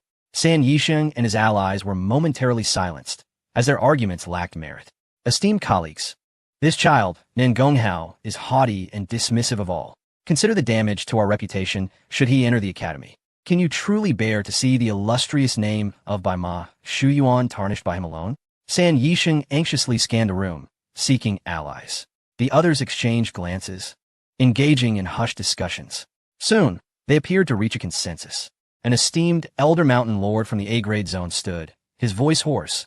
Nan Gonghao may enter the academy, but only within the D-grade zone, starting as a regular student, subject to evaluations every decade, with future advancement contingent upon his performance. Upon hearing this, San Yisheng's brow furrowed in discontent. He wished to avoid any sight of Nan Gonghao, especially within the academy. Lu Qinshi expressed her dissatisfaction. I believe Nan Gonghao's talent is exceptional, making him ill-suited for such limitations. Let it be so. The teacher, who had remained silent, finally interjected. Should Nan Gonghao be dissatisfied, he may choose to leave the academy or venture into Baima Pass. The teacher is the shared mentor of the 72 sages. With his words, none dared voice dissent, all responding with respectful agreement. Thus, the assembly was adjourned. Before departing, San Yisheng mocked Lu Qinshi. I assumed the 72 sages had transcended the mundane. Yet I see you, Mountain Lord Lu, have a penchant for handsome men. Clearly, San Yisheng believed Lu Qinshi was defending Nan Gonghao due to his striking appearance. San Yisheng, you are mistaken. Lu Qinshi frowned in displeasure. Whether or not it is a misunderstanding is inconsequential. Nan Gonghao may reach only the 4th trial of Baima Pass, which corresponds to the C-grade zone. As long as he cannot enter my B-grade zone, my eyes and territory shall remain untainted. Let him go wherever he pleases. San Yisheng departed. Lu Qinshi watched his retreating figure, letting out a long sigh inwardly. Nan Gonghao, I can assist you no further. It remains to be seen how far you may progress. Nan Gonghao observed as his subordinates organized his belongings, items necessary for his stay and resources for cultivation. Beside him stood the ever-smiling Nan Gongxiong, divine son. Baima Shuyuan is unlike other places. While some of its 72 sages may possess average strength, their knowledge is profound, and they can guide you well. Nan Gonghao replied nonchalantly, Are you suggesting I refrain from confronting them? Cough, if possible. Let us attempt to reason with them verbally rather than physically, Nan Gongxiong said awkwardly. Rest assured, I do not relish bullying the weak. As long as they do not provoke me recklessly, I generally avoid seeking trouble, Nan Gonghao stated flatly. Nan Gongxiong wore a bitter expression, believing that while Nan Gonghao would not initiate conflict, he had an uncanny ability to draw trouble to himself. Worrying is futile, Nan Gongxiong thought, wishing to say no more, when suddenly recalling something, he reminded, by the way, your father once cultivated at Baima Shuyuan and successfully cleared all 12 trials of Baima Pass, earning renown across the land. Instantly invigorated, Nan Gonghao asked, and then? At that time, your father had qualified to become an instructor at Baima Shuyuan and even had the opportunity to become the 73rd sage, but regrettably he declined. Deeming it uninteresting, Nan Gongxiong lamented. Nan Gonghao raised an eyebrow. Is that so? It seems that being a teacher is indeed unappealing. I shall merely sign in and return. No need to gather so many items. Nan Gongxiong was overwhelmed with emotion, cursing himself internally for his thoughtless words. How could he be so indiscreet? Now, with Man Gonyit having offended many by withdrawing from the Baima, it seemed his son was destined to repeat the same mistakes. Chapter 75. The Arrival of the War God Palace and the Primordial Demon Sea in the Dong'er, a vast expanse located in the eastern part of the Guangyuan Heavenly Domain. There exists a formidable barrier known as the Primordial Demon Sea, which separates it from other realms and the central continent. Legends speak of the terrifying demons and powerful monsters that inhabit this sea, possibly even harboring ancient demonic embryos. Any living being that dares to enter is doomed to be ensnared within, never to escape. There exists only one safe passage through this treacherous sea. Under the control of the Baima Shuyuan, the esteemed masters of the academy dedicate their strength to suppressing this passage, thwarting the sea's relentless attempts to engulf it and seal off the Dongguangyu. The masters are revered and respected by all, both within the Dongguangyu and among foreign powers. Consequently, the town of Yifeng has remained peaceful and serene, with no one daring to cause chaos within its walls. Even duels are confined to designated arenas or the wilderness, never within the town itself. However, the usually tranquil Yifeng has recently come alive with excitement. Numerous individuals have flocked from afar, not only to participate in the selection process of the Baima Shuyuan in hopes of becoming a student, but also to witness the spectacle. Have you heard? This year, The Sinzu of the Nangong family is applying to the Baima Suyuan. You just found out? I've secured a front row spot at the assessment center. I can't wait to see the show. What kind of show? Apparently, the Baima Shuyan does not welcome the Nangong Jia Sunzu. Is that true? Isn't he a super genius? Even a genius has limits. Rumor has it that he used his family's influence to expel the top-ranked scholar who sought to negotiate with the four immortal powers, provoking the ire of the Baima Suyuan. How audacious! If the Nangong Jia did not have family backing, the top scholar, a young supreme being, would undoubtedly crush him with ease. Whispers filled Bung as people eagerly anticipated Ko's arrival, especially the female practitioners, who had heard tales of his unparalleled handsomeness and ethereal demeanor. They longed to catch a glimpse of his divine visage. As the day of true selection at the Baima Suyuan approached, all aspiring entrants from the Donglong year gathered. Among them were prodigies from various factions. Chu Shan from Dongqingcheng arrived riding a Qingding, his handsome appearance and flowing garments captivating many naive young women, who squealed in excitement. He had secured the heavenly emperor realm, radiating an aura that commanded respect, causing many of equal standing to avert their gaze. The Prince of Awa had also emerged from seclusion, no longer confined, having comprehended the imperial technique of Awa, and achieved the heavenly emperor realm as well. While no one from Shidu appeared, a chilling and domineering presence surged from the direction of the primordial demon sea. It was a sword, an unyielding blade. The sword, suffused with tumultuous battle energy, displayed its lethal edge from hundreds of miles away, as if it intended to shatter the city and slay countless beings. Fear gripped everyone. They envisioned an ancient battlefield, drenched in blood and strewn with corpses, awakening before their eyes. An army of vengeful spirits and soldiers seemed to be charging forth. Yet, as the sword hovered above Bung, its aura swiftly diminished. A breathtaking woman emerged from the tempest of battle energy, her expression cold and indifferent. She scanned the crowd, casting a frosty glance at the gathered prodigies. Not having spotted the individual she sought, she remained patient, awaiting his arrival. Chu Shaoyan and the Prince of Beiwuguo, Yin Qiye, exchanged astonished glances, recognizing her identity. She was none other than Wusong, the Shura princess of the War God Palace, a force of the immortal powers in the central continent. She had come seeking Nangong Hao to ascertain whether he was worthy to be her suitor. If he proved worthy, she would take him. If not, she would eliminate him. A tremor rippled through the space as everyone turned their attention toward the source. The only family adept at manipulating space for long-distance travel in the Dongguang year was the Mangong family. Could it be that the imperious Nangong Jia had finally arrived? Yet, disappointment washed over the crowd as a black demon ape emerged instead. In years past, various exotic races had participated in the Baima Suyuan assessments, so the appearance of this demon ape initially garnered little attention. However, the name of the demon prince soon echoed through Bachung as someone gasped in recognition. This revelation sent waves of alarm through the crowd, for to be hailed from the terrifying depths of the primordial demon sea. Among the countless powerful beings residing within the endless sea, three races stood out as the most formidable: the Bung, an ancient royal lineage; the Qingqiu, another ancient royal lineage; and the Punpung, a royal family of antiquity. Each of these races rivaled, if not surpassed, the immortal powers of the Donglong. Having once ruled in the ancient era and laughed in the face of heaven and earth, the Kunpeng clan, in particular, was known for capturing dragons and phoenixes, having dominated multiple eras. While these races now existed solely within the confines of the Demon Sea, their might and heritage remained unquestioned. Though the Bafeng had never shunned foreign races, it was unprecedented for a royal from the Demon Sea to participate in the Academy's assessments. Curiosity spread among the crowd. Had the primordial Demon Sea devised some sinister scheme? Then, the Demon Prince, Ling Wumi, spoke coldly that Nangong Jia Senzu killed my brother in the Haiwang Mijing. Today, I have come to avenge him. Understanding dawned upon the crowd. Excitement surged. Was a fierce battle set to unfold even before the Baima Suyuan assessments commenced? Chu Shaoan and Yin Qiye had no desire to involve themselves in this conflict. Even the immortal powers were wary of antagonizing the terrifying ancient royal families. At that moment, Yan Wusong interjected icily. This princess has used for Nangong Hao. You may leave. His gaze sharpened, his eyes gleaming with a menacing light as he retorted. Who do you think you are to command me? You seek death.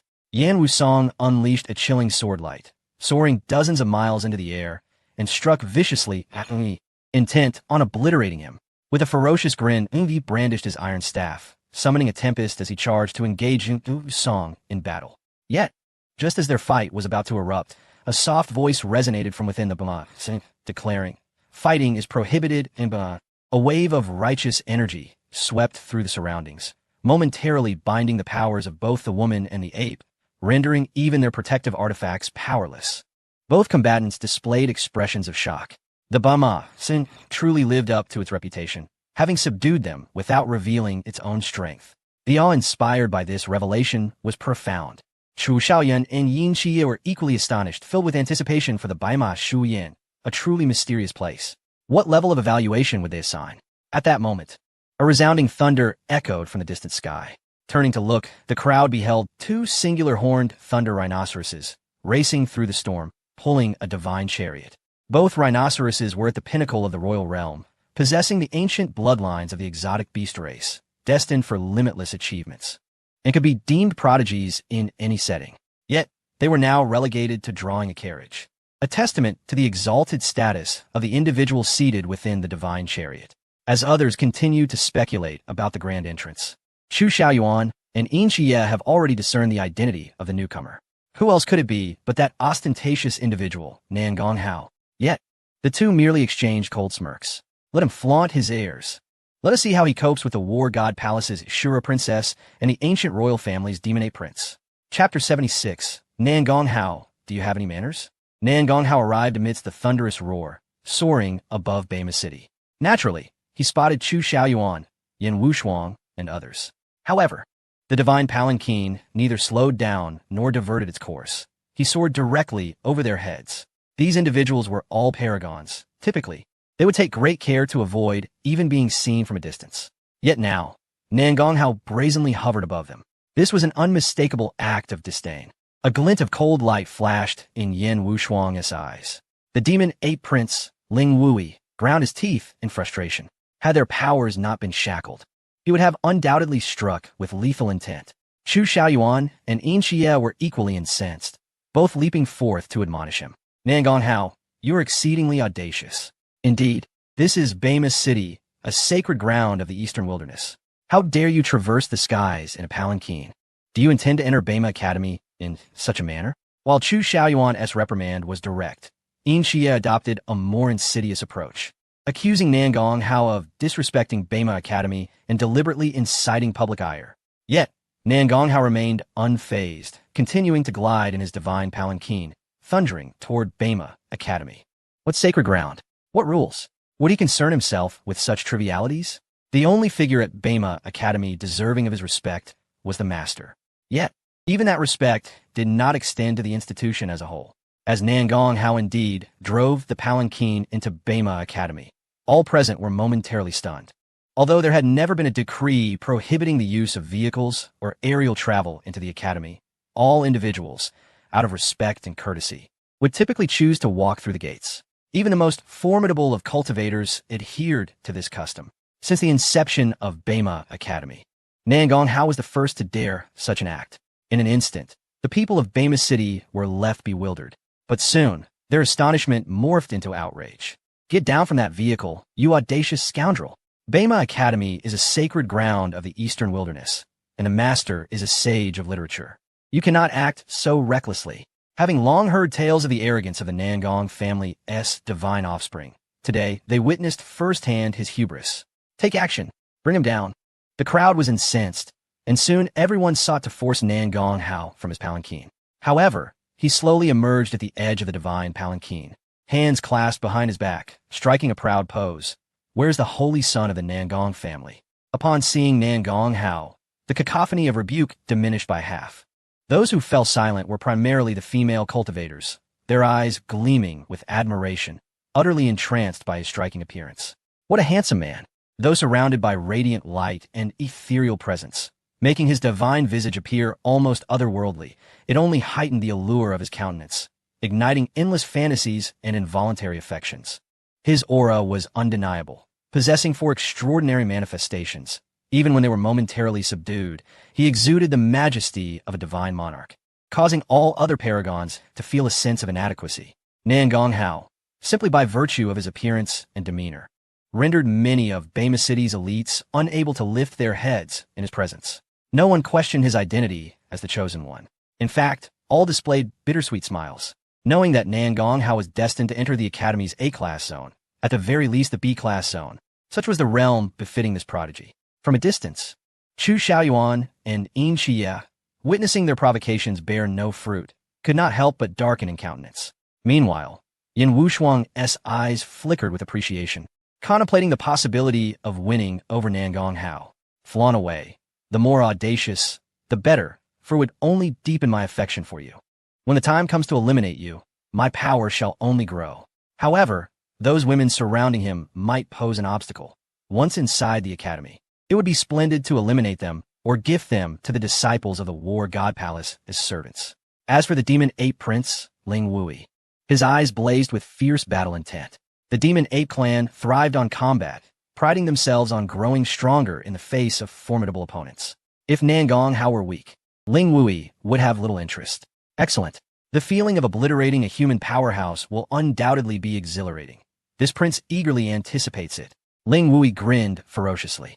Amidst the focus of many, two figures ascended from Bema Academy. They were the Holy Sons studying there. The sixth Holy Son, Nangong Hua, and the ninth Holy Son, Nangong Baimu.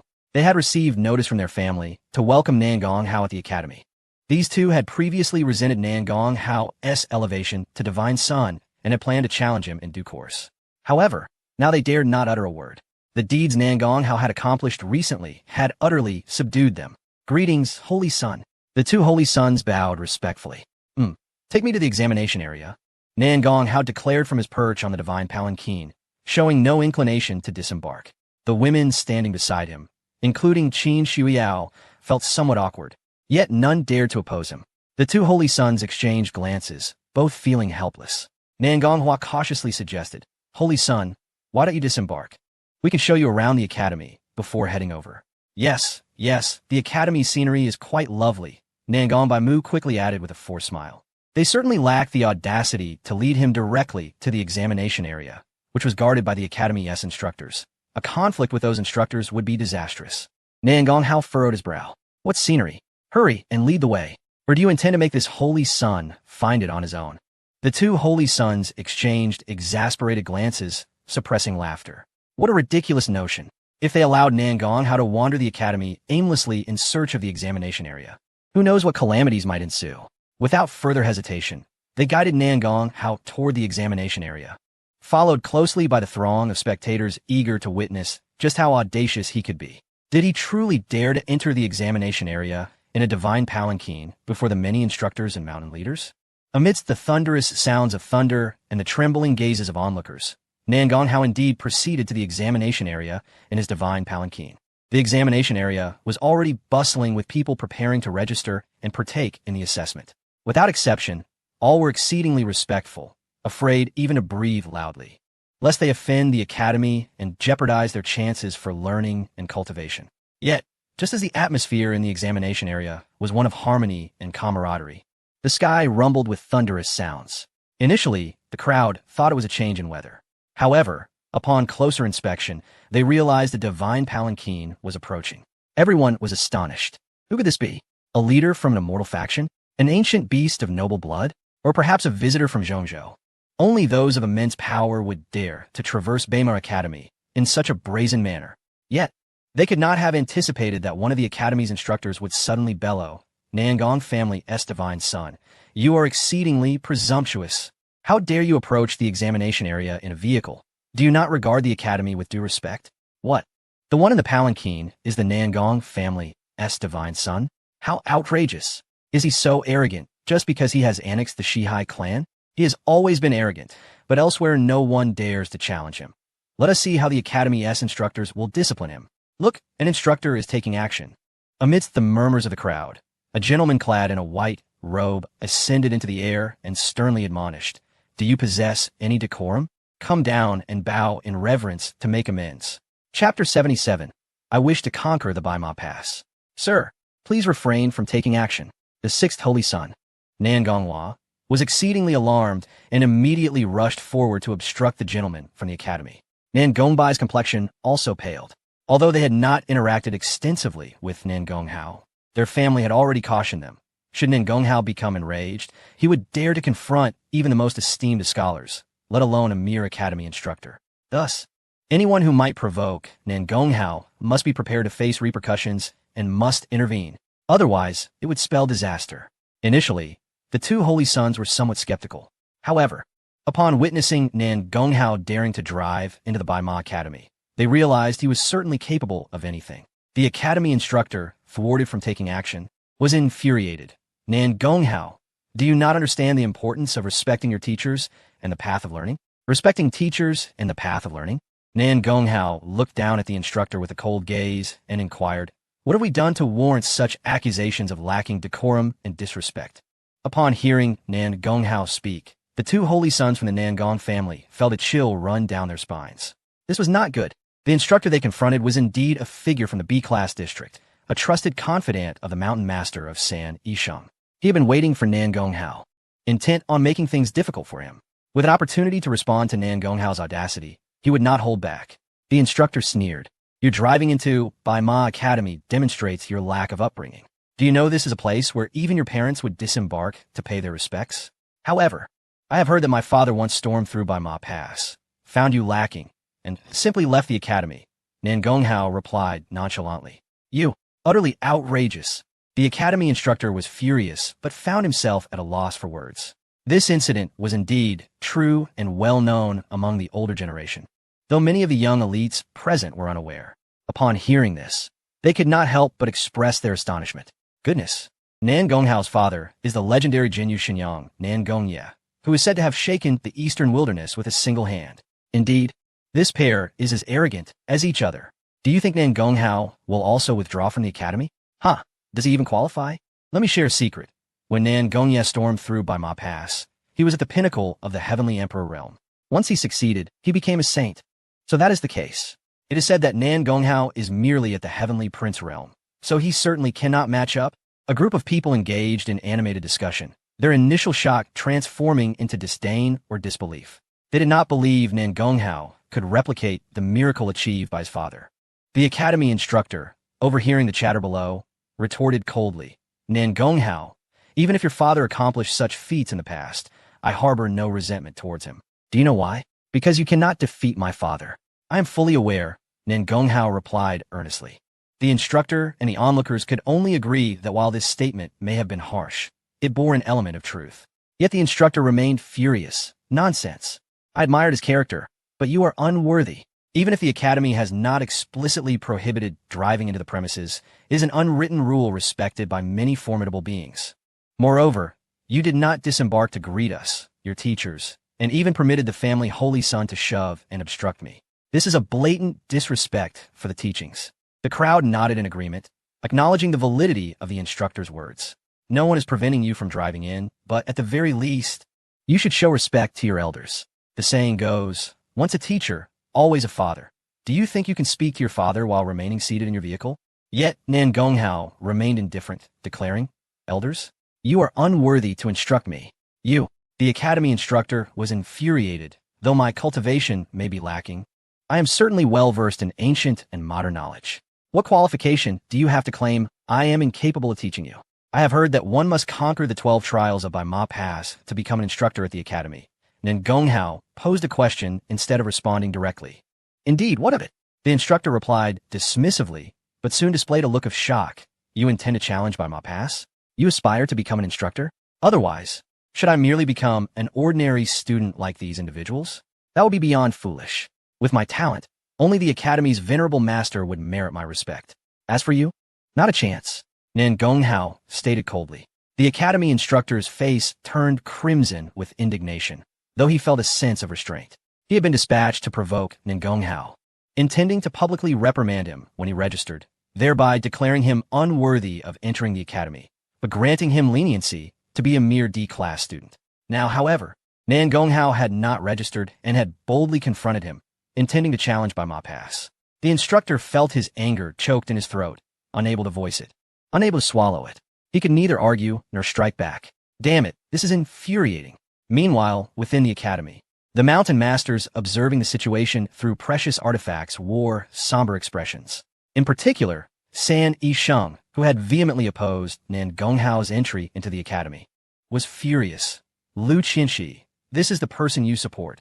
See how utterly disgraceful he is. Lu Qinshi, though somewhat displeased with Nan Gonghao's arrogance, furrowed her brow and replied, he may indeed be somewhat presumptuous, but as long as he has the qualifications to enter the academy, we cannot obstruct him. Moreover, the academy is a place for teaching and nurturing. The worse he is, the more we should accept him and guide him toward redemption. San Yisheng scoffed at her words. Fine, let us see how you intend to guide him. I will state in advance that even if he conquers the 9th trial and qualifies for the B-class district, I will not accept him. All the mountain masters of the B-class district nodded in agreement, expressing their discontent. Even the mountain masters of the A-class district shook their heads slightly. These instructors were all traditionalists, quite stubborn and conservative, and they placed great emphasis on etiquette. Thus, in their view, Nan Gonghao's provocative demeanor was utterly detestable. They wished to bar him from even entering the D-class district. However, given Lu Qinshi's authority in the D-class district and the master's decree, they could only endure. Many even anticipated that if Nan Gonghao were to fail in his trials and leave in disgrace, it would be most beneficial. At this time, the academy instructors, harboring disdain for Nan Gonghao, began to overlook him and recruit other students. Some students required assessments, while others did not. For instance, the renowned talents from various factions, such as Chu Xiaoyuan from Dongqing City, whose exceptional talent qualified him for the A-class district. With a commanding shout from one instructor, a student from the A-class district emerged to welcome him. Chu Xiaoyuan, wearing an air of arrogance, glanced at Nan Gonghao and proclaimed, I await your arrival at the academy. I hope you can break through by Ma Pass and enter the A-class district. That is impossible. He is, after all, destined by the master to enter the D-class district, and the masters of the A, B, and C district have all stated they will not enroll him. The student who came to his court, Chu Xiaoyuan, sneered. Upon hearing this, the crowd was taken aback. Although Nan Gonghao was indeed irritating, the master had not personally intervened in governance for tens of thousands of years. The fact that he had decreed Nan Gonghao to enter the D-class district was astonishing. Moreover, the leaders of the other districts had collectively opposed Nan Gonghao's admission. If it were not for the master's decree, it was likely that even the D-class district would not welcome him. In an instant, all eyes turned pityingly toward Nan Gonghao. Despite his remarkable talent, the instructors at Baima Academy were adept at nurturing students. The gap between those who had entered and those who had not would be significant. Thus, everyone believed that should Nan Gonghao fail to gain admission this time, he would inevitably fall far behind his contemporaries. Even Chu Xiaoyuan could not help but look at Nan Gonghao with sympathy. I sincerely hope you can conquer a few more trials. Please do not let me down. I also hope you can enter the academy, and then I shall marry you. Yan Wushuang appeared, gazing earnestly at Nan Gonghao. Chapter 78. Nan Gonghao devours the phenomenon of Baima Pass. Nan Gonghao gazed at the frosty, haughty beauty before him, bewildered by her proclamation of intent to wed him. Who are you? He questioned. I am Yan Wushuang of the War God Palace, she declared. Very well, before you enter the academy, you should deal with these women behind you, or perhaps they could serve as maids for my trusted guards. Yan Wushuang spoke with an air of superiority, treating Nan Gonghao as if he were her servant. After all, she had treated the son-in-law of the War God Palace in a similar fashion. This statement incensed Qin Shuyao and the others, particularly Qin Yener, who rebuked Yan Wushuang. You ugly creature, what nonsense are you spouting? If you're unwell, seek treatment soon. Yan Wushuang's gaze turned icy, filled with murderous intent as she glared at Qin Yener, saying, were it not for the inability to act, you would already be dead. However, Nan Gonghao swiftly delivered a slap towards Yan Wushuang, disregarding any restrictions against combat. Do you think I'm someone you can marry? You dare to covet my women? Not even the Shihai clan could do that. Who do you think you are? Yan Wushuang, taken aback by Nan Gonghao's audacity, shouted, do you know that fighting is forbidden here? Fight with me? You think you are worthy? I could suppress you with ease.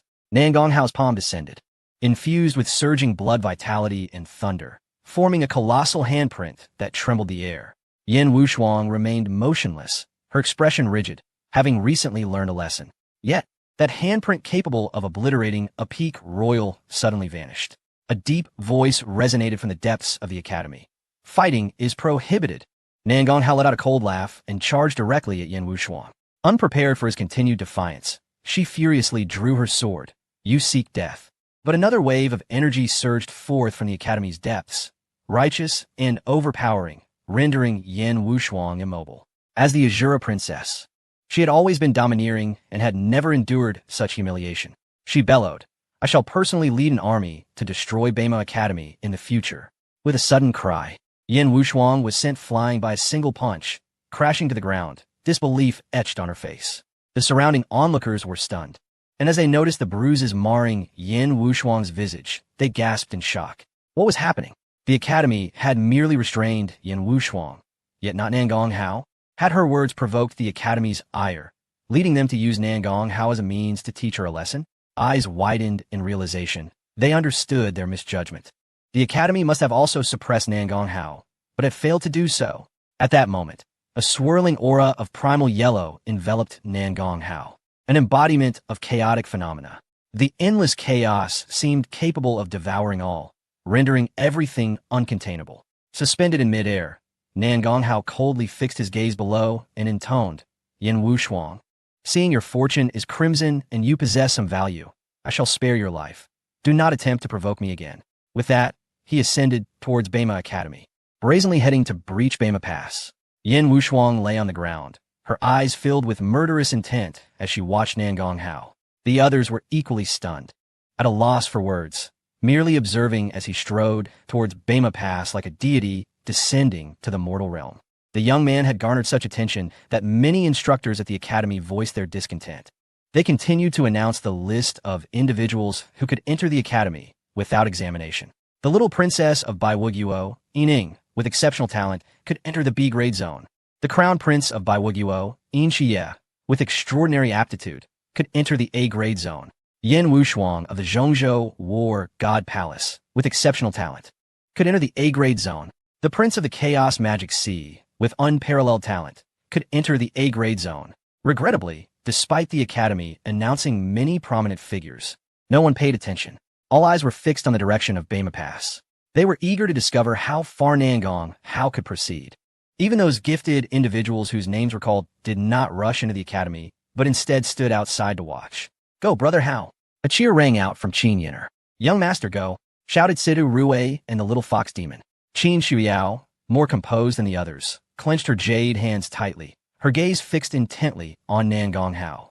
She had heard that Bema Pass was perilous and could be life-threatening. Should Nangong Hao encounter trouble, she would unhesitatingly rush in to save him at the cost of her own life. Witnessing the reactions of those around her, even the academy's instructors were left helpless. They could only join in the spectacle. Bema Pass, the most significant training ground of the academy, had seen countless prodigies pass through. Yet this was the first time the entire academy had set aside their duties to focus on a single challenger.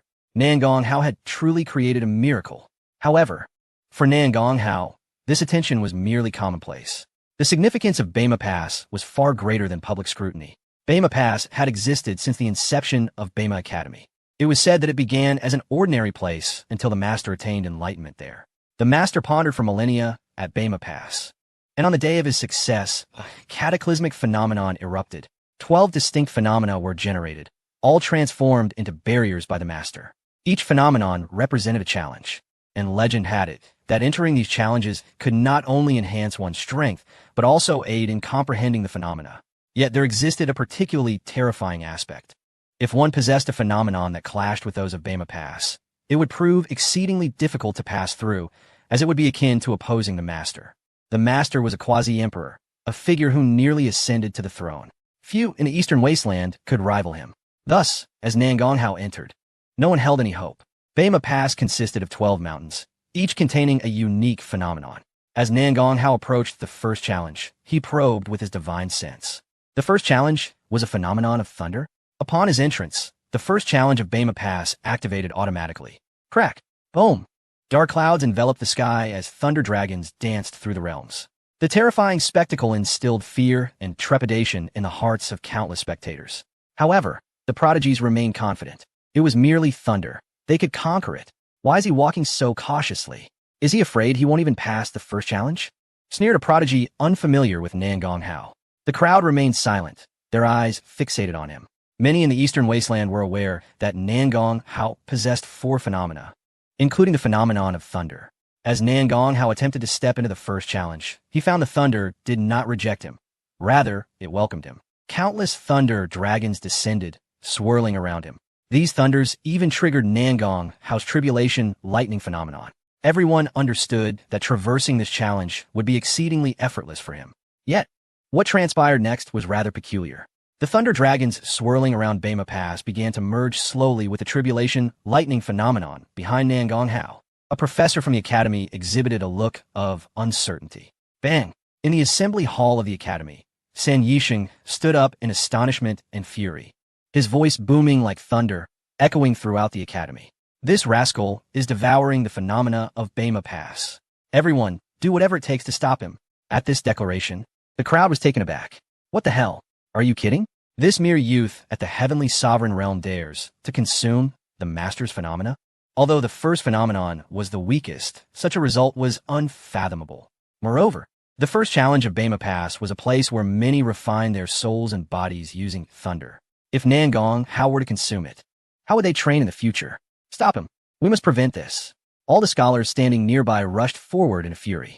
Even the likes of San Yisheng from the council were shaken, eager to approach. The scene of countless experts from the academy besieging Nangong Hao filled Nangong Hua and Nangong Bai Mu with utter despair. They had tried their utmost to prevent it. Truly, they had. However, their worst-case scenario had merely been that Nangong Hao would breach the 12 gates of Bema Pass. Then, like his father, shout a disdainful remark and retreat. Yet, not only these two holy sons, but even others could scarcely fathom the audacity of Nangong Hao to devour the manifestation of Bema Pass. Chapter 79, Breaching 4 Gates. The entrance of the top scholar Nangong Hao frantically absorbed the thunderous manifestation of the first gate of Bema Pass. Everyone in the academy aimed to stop him, with San Yisheng wishing he could strike him down with a single blow. But at that moment, a voice filled with gravitas echoed from above the academy. Do not interfere. If you possess the ability to absorb, you may also attempt it. Upon hearing these words, everyone from Bema Academy paused. The talented aspirants and cultivators who had come to register for the assessment were left dumbfounded. What did this mean? Nangong Hao sought to destroy Bema Pass, and yet the sage chose not to intervene. He even encouraged them to absorb. If they had such capability, would they not have done so already? Regardless, because of the sage's words, no one dared to act against Nangong Hao. All could do was watch helplessly as he stood atop the first gate, absorbing the torrents of thunder and fortifying his own tribulation manifestation. Once Nangong Hao absorbed the thunder, his own power surged. Not only did he benefit, but the spectral entities he controlled within the earthly fiend realm also gained a modicum of thunderous power. This thunderous force posed a lethal threat to malevolent beings. Typically, such entities would be unable to withstand this power.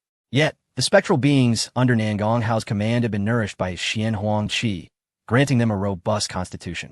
Consequently, they could endure a portion of the thunder's might. With this newfound strength, these spectral entities dominated their kind in battle, rapidly advancing and providing Nangong Hao with even greater power. Particularly, one spectral youth who had already reached the 71st layer of the earthly fiend realm. This layer was inhabited by the spectral emperor, an indigenous ruler of the realm.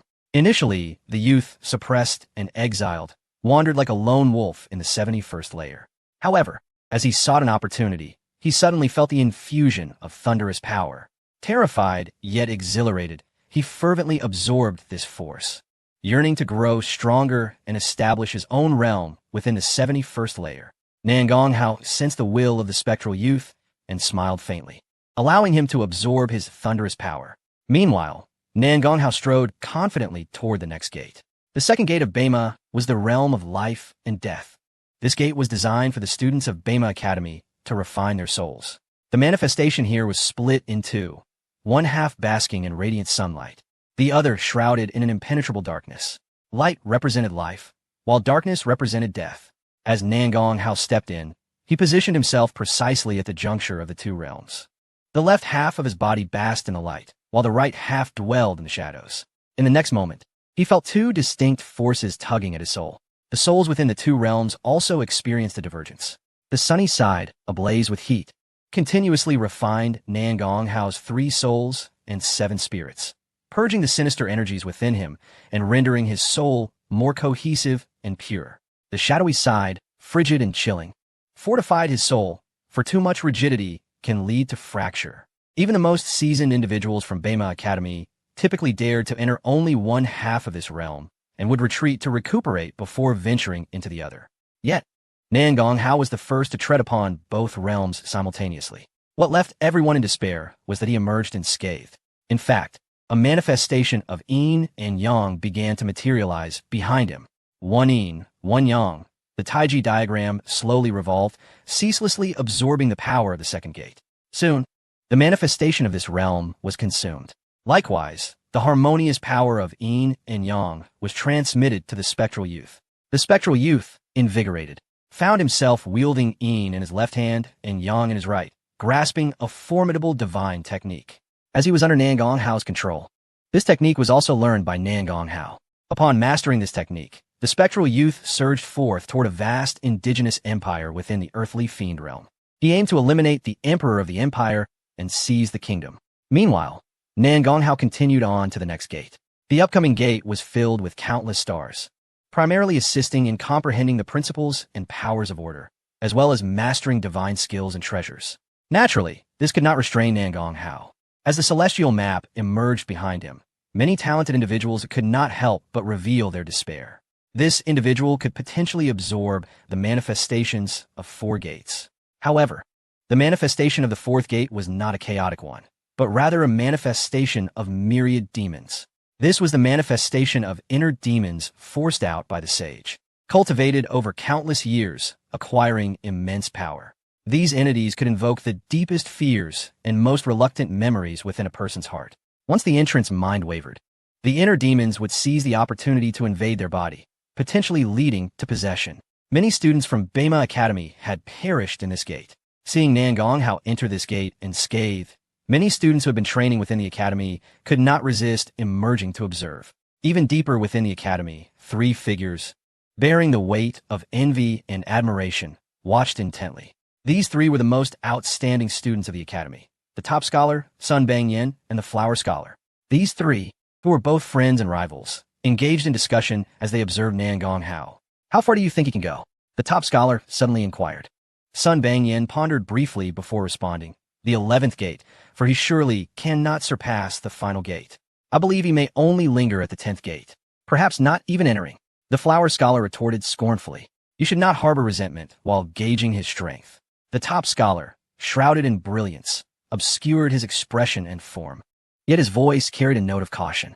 Sun Bangyan, slightly displeased, remarked, "Flower scholar, Nan Gonghao's strength surpasses yours. He can certainly breach the 10th gate with ease." The rankings of these 3 corresponded to their standings at Bema Pass. The top scholar was the strongest, reaching the 12th gate but unable to pass through. Sun Bangyan followed, stuck at the 11th gate, while the flower scholar was at the 10th, leading him to believe that Nan Gonghao could not surpass his gate. Upon hearing the rebuke from both sides, the flower scholar suppressed his ire and scoffed. "So you both hold him in such high regard?" The top scholar discerned the underlying tension in his words and chose silence, disliking disputes.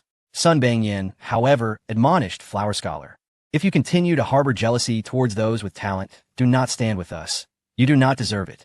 "You," the flower scholar, incensed, gritted his teeth. "Do you truly believe I cannot surpass the 10th gate? I merely wish to gather strength and leap to the 12th gate in one go. Now, I shall demonstrate my prowess." With that, the flower scholar transformed into a streak of light, dashing toward Bema Pass. Boom! The flower scholar, wielding a gleaming silver spear and clad in white robes, descended majestically upon the mountain peak. The crowd, initially focused on Nan Gonghao, gasped in astonishment and turned their gaze. An older student from the same tier as the flower scholar exclaimed with fervor, "He has made his move. He has finally made his move." "Who is that?" a new student inquired, puzzled. "The white robes, the silver spear. This attire resembles that of." "Indeed, it is he, the flower scholar, one of the 3 young supremes of Bema Academy." "Ah, I had thought it was someone else. Is Tanhua Lang not a member of the Qi Zone? What abilities does he possess beyond crafting weapons?" "You newcomers understand nothing. Tanhua Lang once single-handedly ventured into the Hongmeng Demon Sea, slaying countless demons and even drawing the attention of the esteemed Confucius." "Do you know what Confucius said about him?" "What did he say?" "Great masters and generals do not confine themselves. 1,000 troops and horses avoid the white robe, regardless of your renowned generals or the multitude of demon soldiers." Upon encountering the white-robed Tanhua Lang, They must evade his brilliance. Many senior students clenched their fists in excitement. Numerous female cultivators were also irresistibly captivated by that dashing figure in white. Many believed that with Tan Hualang wielding his spear, Nangonghao's pretentious days were numbered. Chapter 80. Look down on me? A slap to the face of the entire academy. The fourth trial of the Bai Ma Pass, the Heart Demon checkpoint, was filled with various malevolent beings.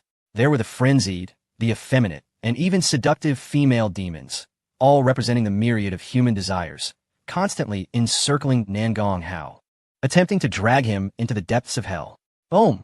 Tan Hualang descended from the sky, brandishing a gleaming silver spear.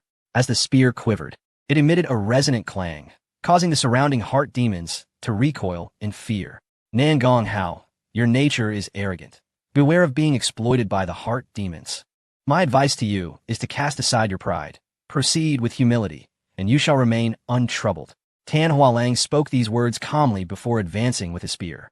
The martial art he practiced was known as the Overlord Spear, a technique so forceful that it instilled dread in these heart demons. Amidst the endless horde of black demons, a brilliant white light surged forth, moving forward unimpeded, perfectly embodying Confucius's description of Tan Hualang. 1,000 troops and horses avoid the white robe. This graceful scene inspired admiration among many female cultivators.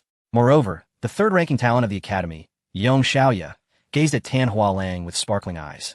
Her maid, giggling, remarked, "Miss, are you enchanted? It seems Tan Hualang has pursued you for quite some time. Why not accept him? It appears that it is time for me to agree," a smile playing on Yong Xiaoya's lips. Tan Hualang not only possesses formidable strength, but also willingly offers guidance to his rivals, making him worthy of my admiration, both in talent and character. You agree? What splendid news! The maid exclaimed joyfully, calling out to Bai Ma Pass, "Tan Hualang, my lady has agreed to be with you.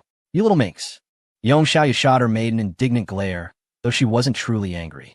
Meanwhile, Tan Hualang had already passed the fourth trial, and, upon hearing this, rejoiced, his laughter echoing through the academy. "Very well. Once I conquer the 11th trial, I shall accompany you, on a journey together." The academy buzzed with praise. Unexpectedly, Yong Xiaoyu was genuinely willing to be with Tan Hualang. After all, they were a match made in heaven. Indeed, one was Tan Hualang, and the other the third-ranked talent. They were well suited for each other. It must be said, Tan Hualang was truly a charmer, not only powerful, but also kind-hearted. If I were to encounter that arrogant Nangonghao, I certainly wouldn't offer him guidance on how to surpass the fourth trial. Exactly. With such a haughty temperament, without Tan Hualang's advice, he would surely become ensnared by the heart demons. The crowd was abuzz with conversation, inciting fury in Qin Yener. She desired to reprimand them. Yet Qin Shui Yao shot her a glare. "Don't be so impatient. It would bring shame to the Qin family and your brother Hao. If silence is what you desire, let my brother Hao use his strength to retaliate." Qin Yan'e Gomblete. Meanwhile, Nangonghao, standing within the fourth trial, was equally displeased. Reprimanding Tan Hualang. "You talk too much. You are truly insufferable." Tan Hualang's intentions were clearly benevolent, offering advice on how to pass the trial. If you cannot appreciate his kindness, must you respond with harsh words? Is this not akin to a dog biting Lu Dongbin, failing to recognize a good-hearted person? Yong Xiaoyu could not help but step forward to defend her beloved, frowning as she chastised. In her view, what use was good looks if one lacked strength? A man must be powerful and well-born. Tan Hualang is a descendant of the ancient Qi Zone and possesses vast potential beyond the realm. What is Nangonghao in comparison? Does he require guidance? Furthermore, to cast aside pride and advance with humility? Does a mere fourth trial merit such advice? Nangonghao scoffed, and a colossal Buddha emerged behind him. The majestic Buddha, seated on a lotus, emanated a radiant golden light that suppressed the fourth trial. "You are guilty. You shall descend into the abyss of hell." Nangonghao roared, and the Buddha suddenly opened its eyes, unleashing a golden hand to impose silence. Accompanied by countless screams, the heart demons of the fourth trial were forcefully banished into the abyss. Subsequently, Nangonghao forcibly refined the essence, conjuring a unique manifestation. The abyss of hell. This formidable divine ability was activated through the peak power of a quasi-emperor weapon, a feat that originally required access to the Order of Weapons. Yet now, he had forcibly condensed it into a manifestation, hovering behind him, ready to be summoned for battle. Standing there, surrounded by a legion of grotesque spirits, Nan Hao bore no semblance of malice, only an air of dominance and arrogance. To suggest that I should relinquish my pride? Nonsense. With this manifestation, he demonstrated that he did not require any so-called benevolent reminders, delivering an invisible slap to Yong Xiaoya's face. Yong Xiaoya was astonished, her cheeks flushed, rendered speechless. The entire assembly was left in stunned silence. This fellow is an unparalleled prodigy. Tan Hualang also took note of this spectacle, his pupils narrowing. Yet he forced himself to remain composed. Humph, the subsequent trials will only grow more challenging. I hope you can maintain this state. With that, he entered the fifth trial. The fifth trial of By Ma Pass consisted of the myriad tomes that Confucius had once perused. It is said that only by reading all the tomes could one pass this trial. Nan Hao sought to claim the essence of this place, likely needing to fully comprehend these texts. However, Tan Hualang was aware that the so-called myriad tomes were merely a conceptual term. There were far more than 10,000 books. If one were to truly read them all, it would take eons. In practice, they would not bother reading. Instead, they would walk through with their eyes closed. With closed eyes, one could not read the books, and thus the trial would not hinder them, allowing for a smooth passage. This trial was the easiest to surpass, but it required the mastery of this little secret of closing one's eyes. This was, in truth, Tan Hualang's cunning. He knew that while Nan Hao's passage through the Heart Demon trial was no small feat, he would undoubtedly succeed here as well. Therefore, at that moment, he pretended to offer kind advice, fully aware that Nan Hao's temperament would lead him to retort. Once rebuffed during the tome trial, Tan Hualang could confidently refrain from advising Nan Hao. Not only would no one blame him, but they would also feel that Nan Hao deserved the consequences. Indeed, as Tan Hualang closed his eyes and traversed the trial of the myriad tomes, the expressions of the senior students were filled with anticipation. They awaited the moment when Nan Hao would foolishly enter, then struggle to read, wasting countless years. Nan Hua and Nan Baimu, having entered the academy to study long ago, naturally knew the little trick of the myriad tomes trial. They wanted to remind their divine son. But Tan Hualang's followers surrounded them, preventing them from speaking out. The leader of the group, addressing the visibly distressed Nan Hua, said, "Your divine son is simply too foolish. He claims he does not need Tan Hualang's reminders, so let us see how he progresses." At this moment, Nan Hao had arrived at the trial of the myriad tomes. He watched Tan Hualang walk past with some surprise. "Why did you just walk through like that? Do you want to read? Be my guest." Tan Hualang wore a sardonic smile, waiting for Nan Hao to take the bait. However, after a moment of hesitation, Nan Hao suddenly experienced an epiphany. "Oh, I understand now. Could it be that all of you have relied on cunning and deceit to pass this trial, without ever having perused the books contained herein? Such a splendid challenge, and yet you have all missed it? Truly foolish. How foolish." Nan Hao gazed at the crowd with a mix of disbelief and disdain before stepping into the trial. The entire academy directed their fiery glares at him. For all of them, including many mountain lords, had merely stumbled through the myriad volumes with their eyes closed. Nan Hao's words were akin to an affront to each and every one of them. Consequently, they were eager to witness how he would navigate this challenge. Should Nan Hao fail, he would pay a grave price for his arrogance. In Chapter 81, the path to the 12th trial is directly accessible, with the sage presiding over it.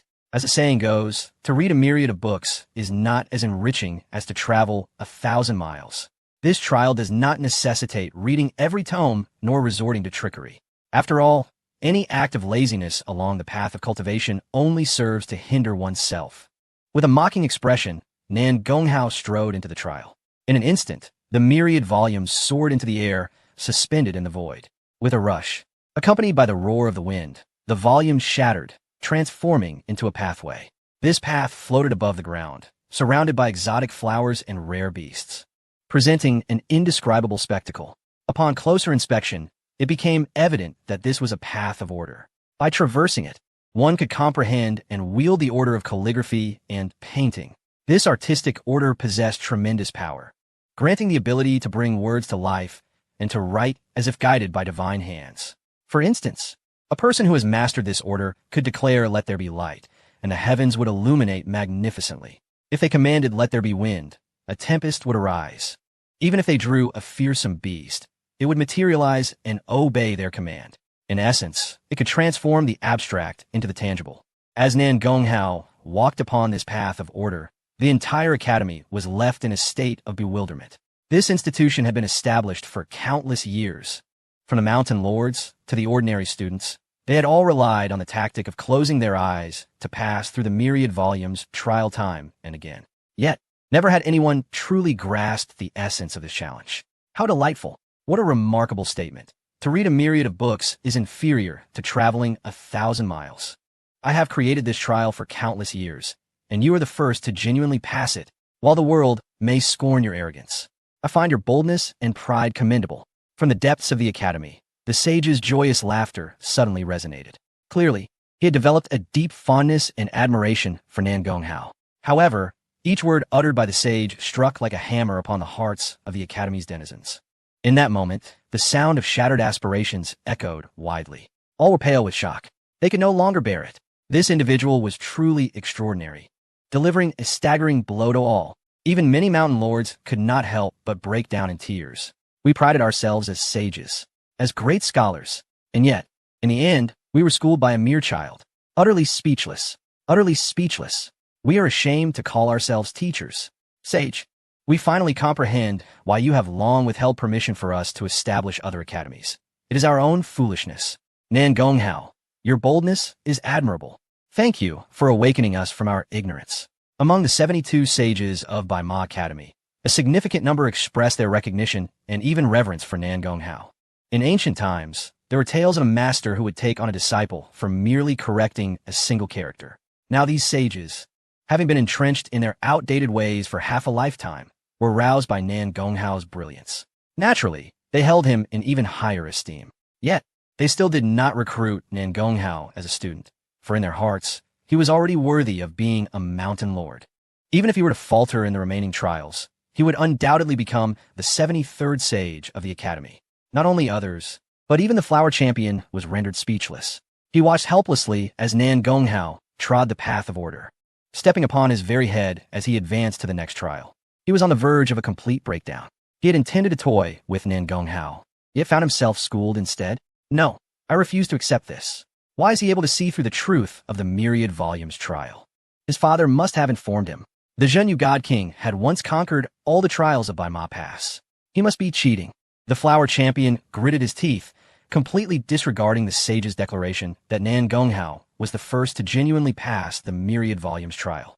Subsequently, the flower champion became determined, employing the Overlord Spear to forcefully push through to the 11th trial, even attempting to reach the 12th trial directly. I am the flower champion of Bai Ma Academy. I am a young supreme. I must be invincible. As the flower champion thundered forward, in the distance, Sun Bangyan could no longer restrain himself, calling out loudly, Nan Gongzi, I do not wish to be your adversary, but I would like to test our strengths. May I? No need to test. You are inferior to me. Nan Gonghao continued on his indifferent path. Ha ha ha, I like your spirit. Sun Bangyan laughed heartily as he charged into the 6th trial. He was not rushing through the trials, but rather aimed to conquer this challenge and make it his own manifestation. Sun Bangyan's appearance further stirred the academy into an uproar. The second young supreme had entered the fray. How far could the top scholar be behind? At this moment, the first and second ranks of the talented ladies also emerged. They had previously been aware of Nan Gonghao and the flower champion collaborating through the trials, but chose to ignore it. However, now, they were astonished by Nan Gonghao's method of traversing the myriad volumes trial, prompting them to come and observe. Upon seeing Sun Bangyan and Nan Gonghao standing side by side, vying to comprehend the manifestation, the two ladies were naturally taken aback. Yet, what astonished them even more unfolded thereafter. As Sun Bangyan began to perceive the manifestation, it seamlessly fused with Nan Gonghao's form. Sun Bangyan was momentarily stunned. I say, you are far too quick, aren't you? Nan Gonghao cast him a calm glance, stating, I told you, you are not my equal. Hey, I refuse to accept this. Let us go again. Sun Bangyan, with his bold character, was not angered by Nan Gonghao's arrogance. Rather, he felt his competitive spirit ignited. There's indeed something to this. Nan Gonghao also regarded Sun Bangyan with appreciation. Though he possessed a proud temperament, he admired those who remained humble and composed. Sun Bangyan was just such an individual. That so-called flower champion was truly unworthy of being the third young supreme. Thus, the three of them continued to advance through the trials, with the flower champion leading the charge, forcefully pushing through at breakneck speed. Meanwhile, Sun Bangyan aimed to compete with Nan Gonghao for the understanding of the manifestations. However, Despite following closely behind Nan Gonghao to the 11th trial, he failed to seize a single manifestation. Sun Bangyin could only smile wryly, clasping his fists in respect to Nan Gonghao. You are impressive. I concede, the position of top scholar is yours. However, I advise you against attempting the 12th trial. Nan Gonghao replied coolly, I appreciate your spirit. Here is an opportunity. Please treat me to a meal. But remember, I never heed advice. Because you are too weak to fathom my strength. You are unworthy of giving me counsel. Although everyone understood Nan Gonghao's arrogance, hearing him articulate such words still caused many to change countenance, especially Sun Bangyin, whose expression turned serious. Based solely on your words, if you can pass the 12th trial, may I become your disciple? The crowd erupted in astonishment. Everyone exclaimed in unison, what a remarkable fellow. The second young supreme, Sun Bangyin, has decided to seek apprenticeship? Yet Nan Gonghao had not even passed the 11th trial. Upon hearing this, Nan Gonghao nodded. You possess good fortune, a pure crimson aura, and are qualified to be my disciple. Sun Bangyin beamed, immediately stepping back to watch as Nan Gonghao faced the trials. Just then, a loud roar echoed from beside them. I have finally reached the 11th trial. The crowd turned to see that it was the flower champion. He had set off first, forcefully pushing through, yet arrived at the 11th trial later than the others. However, the more pitiful truth was that everyone had already forgotten his existence. All eyes were fixed upon Nan Gonghao, this unparalleled prodigy. Even Sun Bangyin, who stood beside Nan Gonghao, would have been overlooked by everyone if not for his mention of apprenticeship. Nan Gonghao did not even glance at the flower champion, but with a wave of his arm. The 11th trial swiftly merged into the spectacle behind him, leaving no opportunity for the flower champion to comprehend. The flower champion's face turned pale, his long spear trembling as he pointed at Nan Gonghao, exclaiming, You! A mouthful of fresh blood spewed forth as he collapsed backward, unconscious. The third young sovereign of Baima Academy had finally reached his breaking point. Strangely, no one came to assist him. His confidants dared not approach, having just mocked Nan Gonghao. Meanwhile, from a distance, the third talented woman, Yong Xiaoya, fixed her sparkling eyes on Nan Gonghao. She secretly lamented why she had noticed earlier how handsome and imposing he was. If only his status were a touch higher, he would be utterly perfect. At that moment, Nan Gonghao entered the 12th trial, where the revered Confucius himself presided over the assessment. The 12th trial of Baima Pass was the very place where Confucius once attained enlightenment. In the distance, beneath a flourishing tree, sat a frail old man. The elder, with a kind face and benevolent demeanor, exuded an aura of righteousness as he closed his eyes in meditation. This was indeed Confucius, or rather, the imprint of his Tao. Having guarded this place for countless years and achieved enlightenment, he left behind his Tao imprint upon his departure.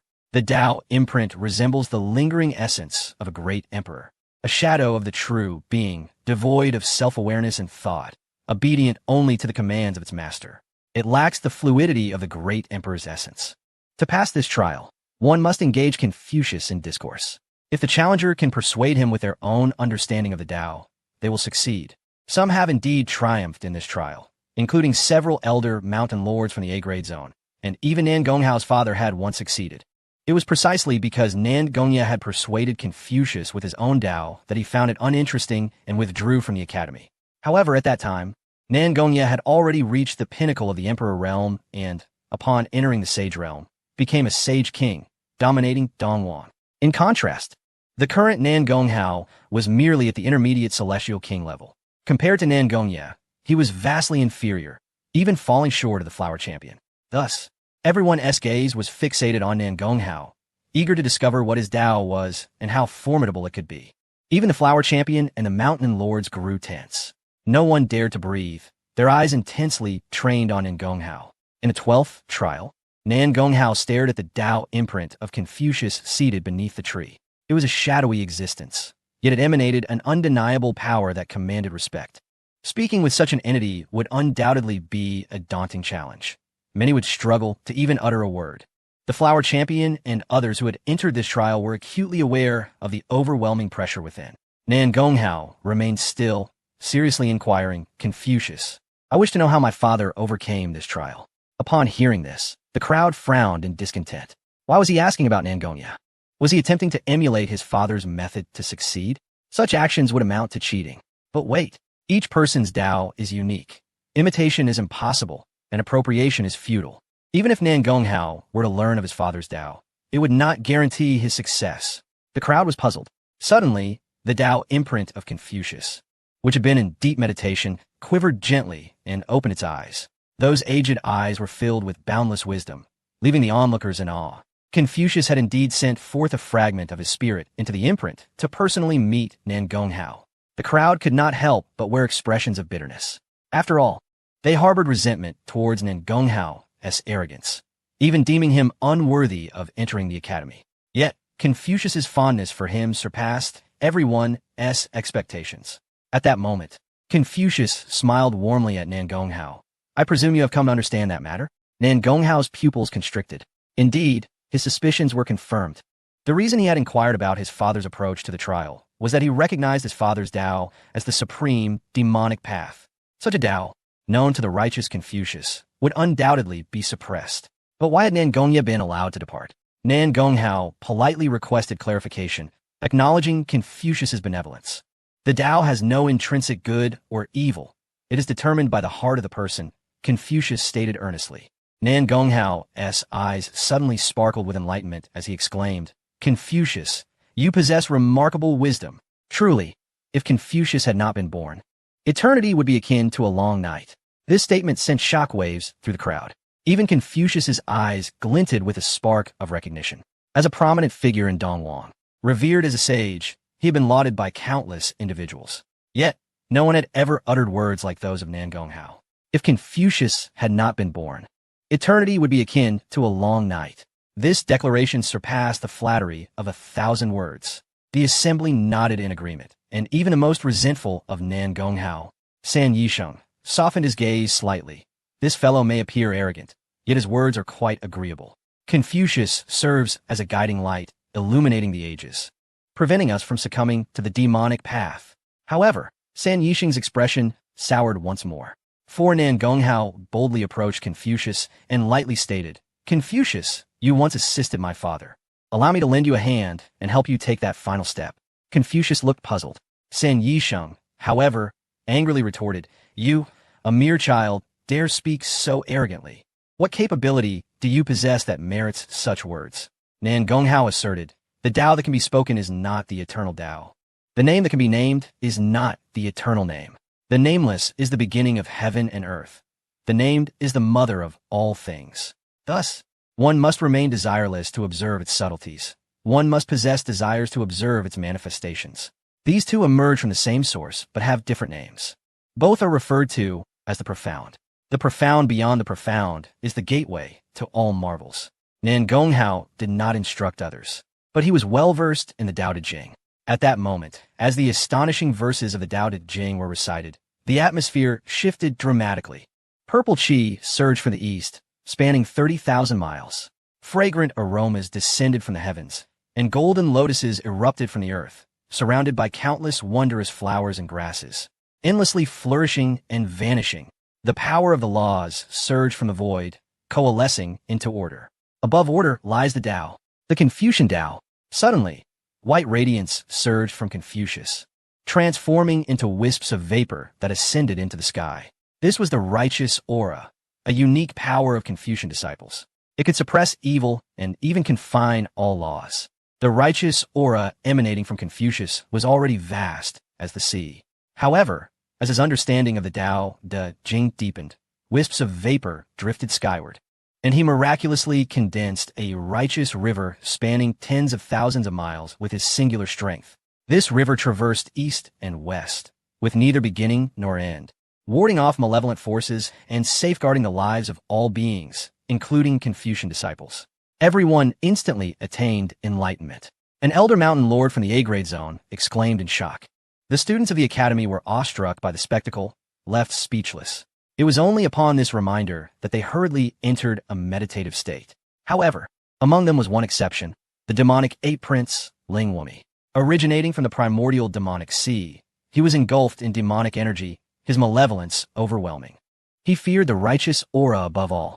Against others from the academy, even mountain lords, he could resist. Yet now, facing the righteous river condensed by Confucius, Ling Wumi could only tremble in fear. Ironically, it was Nan Gonghao who assisted in its formation. Ling Wumi felt both humiliated and furious. Abama Pass. Within the 12th trial, Nan Gonghao sat cross-legged, gazing at the vast sky. Unlike Ling Wumi, he was the second individual who had not entered meditation. Yet, it was not that he could not.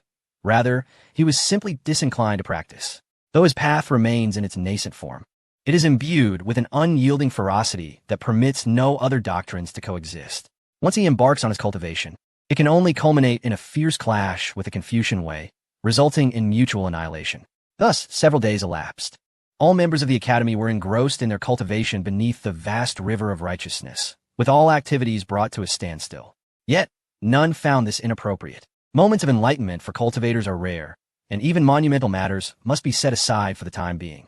Moreover, with everyone immersed in their insights, there was no sense of urgency. One day, the sage finally opened his eyes.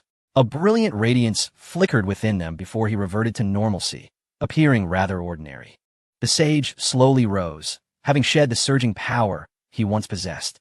At that moment, he appeared merely as an elderly man. Yet, all understood that he had returned to his essence, achieving a certain exalted state. As the sage stood, the river of righteousness receded, not vanishing but melding into the void. It continued to safeguard all scholars of the Dongwang region and protect the land from malevolent forces. The demon ape prince Ling Wumi bore a look of indignation. The Hongmeng demon Si had long sought to invade Dongwang, but was perpetually thwarted by the sage. Now that the sage had once again elevated his strength, the prospect of invasion had become even more daunting.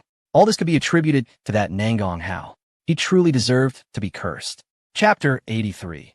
The sage achieves the path to semi-emperor status. Sign-in successful as the sage concluded his cultivation, others began to awaken as well. However, a fortunate few remained in their enlightened states. The academy dispatched individuals to protect these students, while the others cast complex glances towards the Bema Pass. At the 12th pass, the sage, under the watchful eyes of many, slightly bowed to Nan Gonghao, expressing his gratitude for the divine sun as guidance. Everyone displayed expressions of astonishment. What was happening? The sage, who dominated the Dongwang region and held unparalleled might in the Guangyuan heavenly domain, was bowing to a mere youth. This scene detonated like a bomb, leaving all in a state of bewilderment. Yet, they did not comprehend that the sage had genuinely taken that crucial step forward thanks to Nan Gonghao. Although he had previously claimed to be a semi-emperor, he had always been just shy of that title. Throughout endless years, he had grappled with the question of what he lacked. Today, upon hearing Nan Gonghao recite the Day at Edging, the sage gained profound insights, instantly breaking through to that pivotal step. Now, he had become an invincible semi-emperor, finding it difficult to encounter foes in the Guangyuan heavenly domain, prepared at any moment to contend for the emperor's position beyond the realm. Nan Gonghao had undoubtedly rendered the sage tremendous assistance, warranting his respectful bow. However, Nan Gonghao evaded the gesture, neither feeling unworthy nor believing it appropriate. This was, in fact, a matter of reciprocity. The sage had once bestowed kindness upon Nan Gonghao's father, and now, Nan Gonghao's guidance could be seen as repaying that debt. Nevertheless, this action elicited a collective sigh of relief from many mountain lords. Even San Yixing snorted, acknowledging that the divine sun was indeed perceptive. Yet, the ever-supportive Lu Qinshi felt that San Yixing might have rejoiced too soon. Indeed, the next moment, Nan Gonghao addressed the sage, stating, "This Bema Academy truly lacks interest. I do not wish to continue my studies here. Before I depart, may I visit the 6th floor of the library?" Here we go again. This rascal is just like his father. No, Nan Gonghao is even more audacious than his father. While Nan Gongyi merely passed through the 12 passes and left, Nan Gonghao not only breached the barriers, but also intended to take the Bema Pass with him. The people of Bema Academy had initially begun to reconsider their views on Nan Gonghao, but now their anger reignited, especially San Yixing, who regretted not slapping himself for his earlier words. However, rather than being angered, the sage regarded Nan Gonghao with a sense of comfort, remarking, "You are indeed like your father. Although you seem arrogant, you possess a profound sense of responsibility." Nan Gonghao was taken aback, feeling an ominous premonition wash over him. Before he could inquire further, the sage tossed him a token, saying, "This is proof of your access to the 6th floor of the library and above. Go ahead." Although he sensed potential complications, the sign-in was paramount. Nan Gonghao paid no mind to the surrounding glares of resentment and transformed into a streak of lightning. returning to his divine chariot. Nangonghua, take me to the library. Nangonghao, seated upon his divine chariot, intended to fly directly inside. Some attempted to obstruct him, yet upon seeing the sage's indifference, they could only remain silent.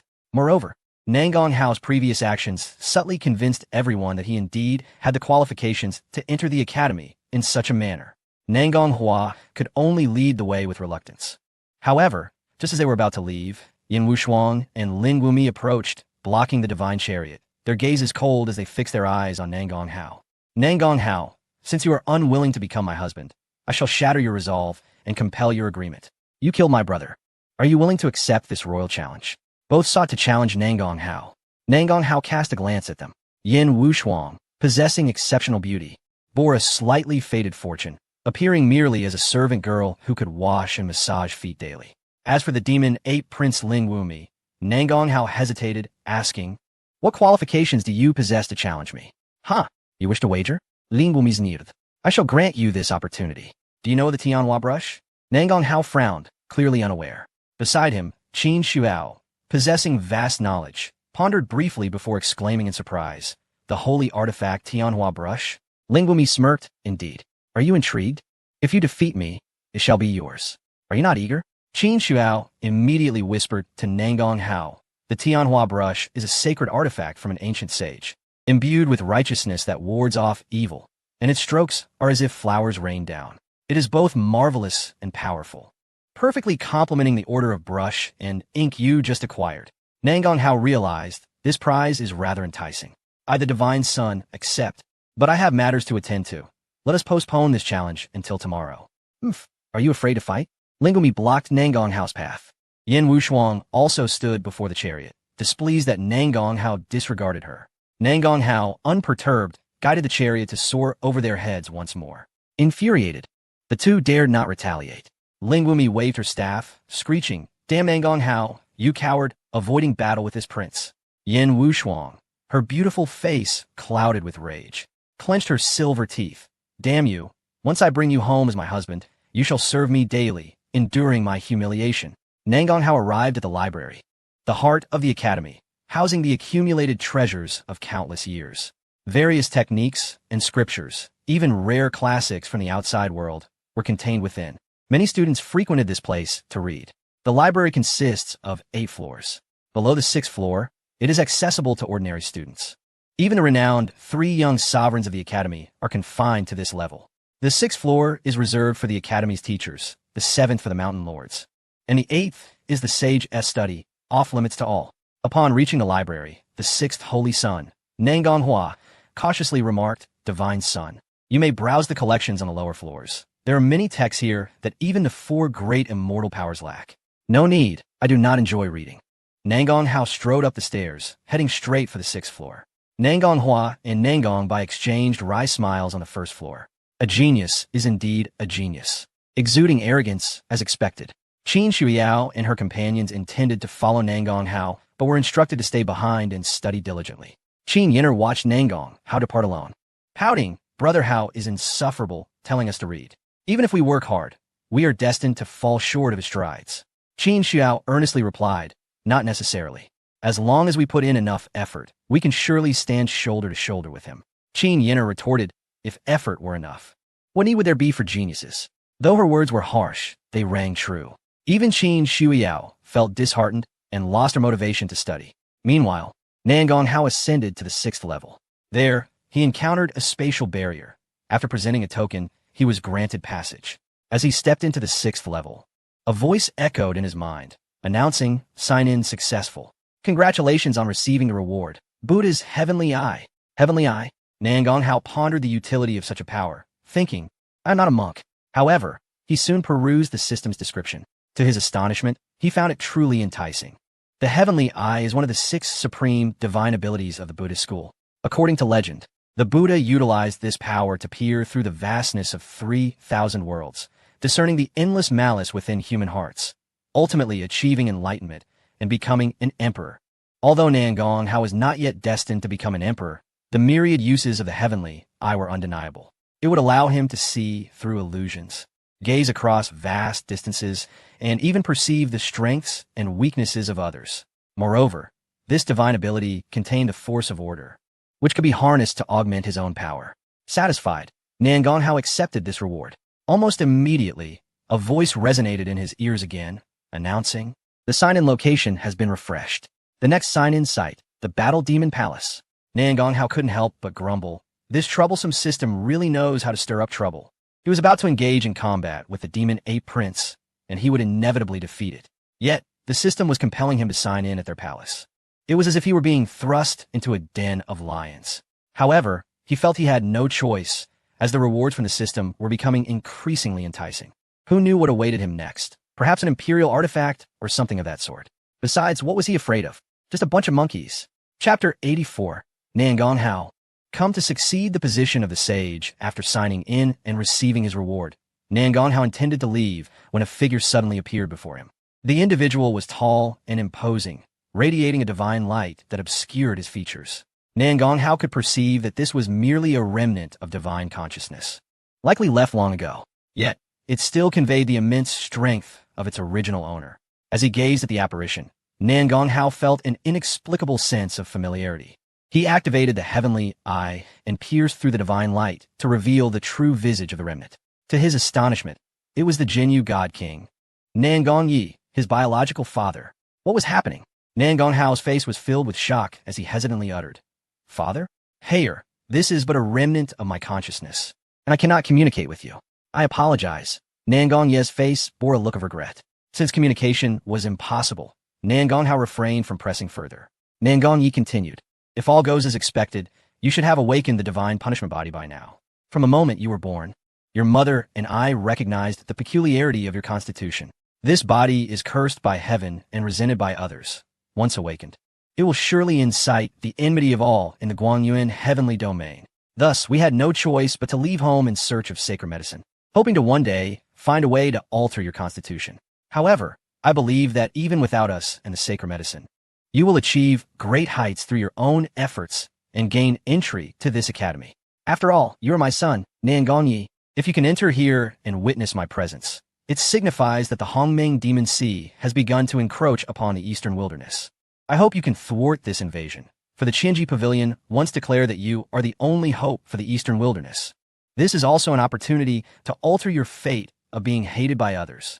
Upon hearing this, Nan Gonghao finally understood why the sage had mentioned his sense of responsibility. He must have assumed that Nan Gonghao had come to the 6th level to undertake this mission. However, to stop the Hongmeng Demon Sea from invading the eastern wilderness? Wasn't his father the Demon King of the Demon Domain? Shouldn't he relish the chaos in the eastern wilderness and take advantage of it? Once the eastern wilderness descended into disorder, who would still care about the divine punishment body? As Nan Gonghao contemplated, he noticed Nan Gongye's expression soften suddenly. "Heir, it is your father and mother who have wronged you. Not only have we failed to alleviate your burdens, but we have also placed such a significant responsibility upon your shoulders."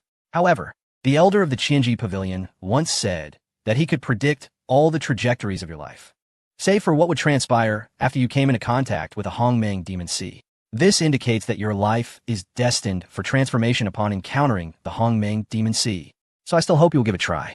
With that, the remnant of Nan Gongye's divine consciousness vanished, leaving little in the way of tender words. However, between father and son, there was no need for excessive conversation. Men are not particularly adept at expressing their emotions. Nan Gonghao felt a twinge of discomfort, as it had been over a decade since the two had seen each other. After finally reuniting, they exchanged only a few words before the moment was gone. Nevertheless, he quickly regained his composure. After all, his father was still alive, and they would meet again. What mattered now was the Hongmeng Demon Sea. A gentle breeze swept by. The sage appeared in the 6th level of the library, gazing kindly at Nan Gonghao. "If you have any questions, you may ask me." Nan Gonghao looked at the benevolent elder and knew he was undoubtedly connected to his father. In fact, he had likely been waiting for him for quite some time. Despite Nan Gonghao's earlier impudence, the sage had not only shown no displeasure, but had even indulged him, indicating that he must be privy to many things. Nan Gonghao did not dwell on this and earnestly inquired, "What is the Qinji Pavilion?" Nan Gongye had mentioned it twice and claimed that it had predicted his fate, which naturally piqued Nan Gonghao's curiosity. The sage handed him a booklet. The Qinji Pavilion is one of the 7 most powerful and immortal forces in Zhongzhou, renowned for its ability to calculate the heavenly mechanisms. Nan Gonghao received the booklet, only to discover it was a record of his life, detailing every event he had experienced from childhood to the present. Every incident, trivial or significant, was meticulously noted. Upon reaching the final page, it documented his entry into the 6th level of the library. However, there was no continuation beyond this point. Nan Gonghao scoffed. Is this what the Qinji Pavilion calculated? How do I know this isn't merely a record of my past experiences, pretending to be a prophecy? After all, it only details my entry into the library. Why not include what comes next? The sage replied earnestly, because now that you have encountered the Hongmeng Demon Sea, your fate has begun to be obscured, and no one can calculate it. Naturally, the elder of the Qianji Pavilion anticipated your skepticism, so he devised a method to prove it. When they calculated the heavenly mechanisms for you, they derived 2 words that no one understood, but perhaps you can comprehend. Nan Gonghao maintained a neutral expression. I am all ears. Earth, the sage hesitated. It seems to be a place name. At these words, Nan Gonghao felt as though he had been struck by lightning, his expression transforming dramatically. What the hell? What is this Qianji Pavilion? How can he even know about Earth? He had never disclosed his crossing over to anyone. In fact, he had almost forgotten that he had come from another world. Now, Nan Gonghao believed in the Qianji Pavilion's ability to calculate the heavenly mechanisms. It was terrifying. Were the powers of Zhongzhou truly this formidable? They were incomparably stronger than those of the eastern wilderness. Observing Nan Gonghao's astonished countenance, the sage chuckled. It seems you believe now? Ido. Let's talk about something else, like where my father has gone. Nan Gonghao immediately changed the subject. The sage did not dwell on it, explaining, they went to search for sacred medicine for you, but I am unaware of their exact whereabouts. Nan Gonghao's expression softened. Did they not wish for me to handle the matters of the Hongmeng Demon Sea? Why are they still searching for sacred medicine? Parents always cherish their children, desiring to provide them with more choices. Even if one does not wish to manage the Hongmeng Mahai, one can still alter one's constitution through the sacred medicine. Avoiding the scorn of the masses, the sage spoke gently. Nan Gonghao's expression stiffened, feeling somewhat unaccustomed to this long-lost parental affection. However, he could not deny that he was indeed touched and felt warmth in his heart. So, is everything all right then? Are you planning to manage the Hongmeng Mahai? Although I have ascended to the status of a quasi-emperor, my immense power has led to my rejection by this world, and I must venture to the outer battlefield. Once I depart, chaos will surely ensue in the Hongmeng Mahai. The sage's expression grew grave. Nan Gonghao was genuinely unaware that a quasi-emperor was destined for the outer battlefield. No wonder Qianjij stated that the Hongmeng Mahai was connected to him. After all, he had personally facilitated the sage's departure. It appears this matter truly requires attention. Although Nan Gonghao was not fond of the role of savior, he could not simply stand by and watch the eastern wilderness be destroyed. After all, he intended to establish an everlasting legacy here, accompanying him in his future conquest of the imperial throne. All right, I agree, Nan Gonghao nodded. Even the sage, with his stable disposition, could not help but feel a twinge of emotion. After all, Nan Gonghao was merely a teenager, yet he willingly bore the heavy responsibility of saving the eastern wilderness. In truth, under such circumstances, even if he chose to flee, no one would blame him, as this matter was never his concern. Yet, he was willing to shoulder this burden, which was truly deserving of respect. Very well, go to my study and assimilate the power you have acquired today. I will do my utmost to delay until you emerge, passing on the position of sage to you before heading to the outer battlefield. The sage smiled. Nan Gonghao nodded, saying, all right, I shall go now. What? What did you say? Nan Gonghao looked at the sage in shock. The sage, however, spoke as if it were the most natural thing in the world. If you were to confront the Hongmeng Mahai, the Beima Academy will naturally lend its full support. However, I worry that you may struggle to command these individuals, so I shall simply pass the position of sage to you, as you're already capable of taking on this role. Upon hearing this, Nan Gonghao was utterly bewildered. He had come here as an ordinary student, only to face opposition and expulsion from others in the academy. Yet now, he was directly appointed sage, overseeing the entire academy. This outcome was indeed quite unexpected. Nan Gonghao could even envision how devastated the Academy's members would be upon hearing this news. Chapter 85. Great Virtue, Heavenly Enlightenment Radiance. Faced with the sage's intention to abdicate, Nan Gonghao did not refuse. His earlier astonishment stemmed merely from the suddenness of the sage's decision. He did not feel unworthy of this position. After all, he aspired to become an emperor and naturally had the confidence to bear any role. The sage led Nan Gonghao to the 8th floor of the library, making an excuse to prepare for his departure from the heavenly domain before turning to leave. Nan Gonghao did not dwell on it, instead inspecting this so-called study, which was rather rudimentary. There was not even a single enlightenment stone present. However, great scholars often adhere to such principles, relying solely on their own will. Nan Gonghao did not share this sentiment. He took out his own enlightenment stone, one large enough to serve as a bed, and sat cross-legged upon it to begin his cultivation. He had previously overcome 12 trials, acquiring all the powers within. Now was the time to thoroughly integrate them. Yet as Nan Gonghao closed his eyes to cultivate, the sage, who had seemingly departed, quietly reappeared in a corner of the study. He knew that while Nan Gonghao possessed great talent, his strength was relatively modest. Within an academy teeming with prodigies, Nan Gonghao's abilities were at best ranked in the lower middle tier. Comprehending the phenomena of Bema Pass required both talent and determination for cultivation. However, to fully master these powers of phenomenon, absolute strength was paramount. Therefore, the sage wished to ascertain whether Nan Gonghao would require assistance. Should he need it, he would intervene discreetly, ensuring that Nan Gonghao remained unaware so as not to disrupt his resolve. Yet, as Nan Gonghao began to cultivate, golden radiance emanated from within him, casting him in an almost divine light. Could this be the enlightenment radiance? The sage was taken aback. In this world, there are 3 things that can expedite enlightenment. First, the enlightenment stone, like the one beneath Nan Gonghao, which can accelerate one's understanding by tenfold. The smaller the stone, the weaker the effect. Second, the innate spiritual Tao body, a constitution that is inherently attuned to the power of the Tao, enhancing enlightenment speed by 50 times, allowing for swift comprehension of various powers and divine abilities. Thirdly, the enlightenment radiance, which amplifies enlightenment speed by 100-fold, making cultivation feel as if divinely assisted. What would take an ordinary person a century to comprehend, Nan Gonghao could achieve in a year, or even less. Moreover, this enlightenment radiance is a gift from the heavens, bestowed only upon those with exceptional talent and significant virtuous deeds. Could it be that Nan Gonghao's resolve to assist in resisting the Hongmeng Mahai has earned him the favor of the heavenly Tao, thus granting him the enlightenment radiance? The sage smiled wryly. There was no jealousy, only resignation. After all, he had guarded this place for countless years without ever receiving the heavenly enlightenment radiance. Yet, Nan Gonghao merely promised to assist and was rewarded. Truly, one cannot compare with another, and goods must be evaluated against one another. It is time to depart. If I linger any longer, while Nan Gonghao's resolve remains intact, I fear my own might become unsettled. Having left the library, the sage returned to his modest dwelling. He had never been fond of extravagance. Even as the strongest in the eastern wilderness, he resided in an ordinary thatched hut. The mountains need not be high. They gain renown with the presence of immortals. The waters need not be deep.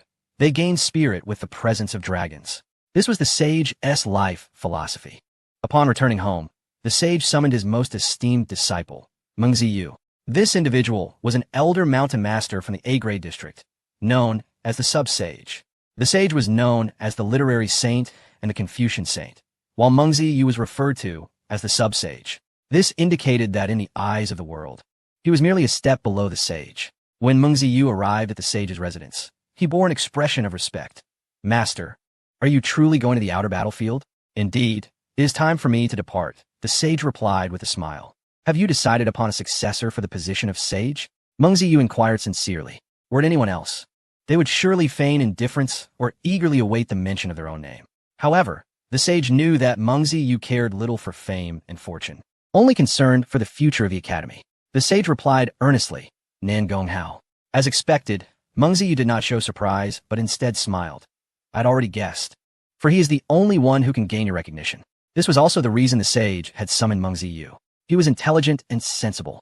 Should others hear that the sage had chosen Nan Gonghao as his successor, they would likely cry out in resistance and protest. I previously attempted to defy fate, allowing Nan Gonghao's nemesis, the flower-picking scholar, to appear early in the Sea King's secret realm to obstruct the Nan Gong family's absorption of the Western Sea tribe. Unfortunately, I failed.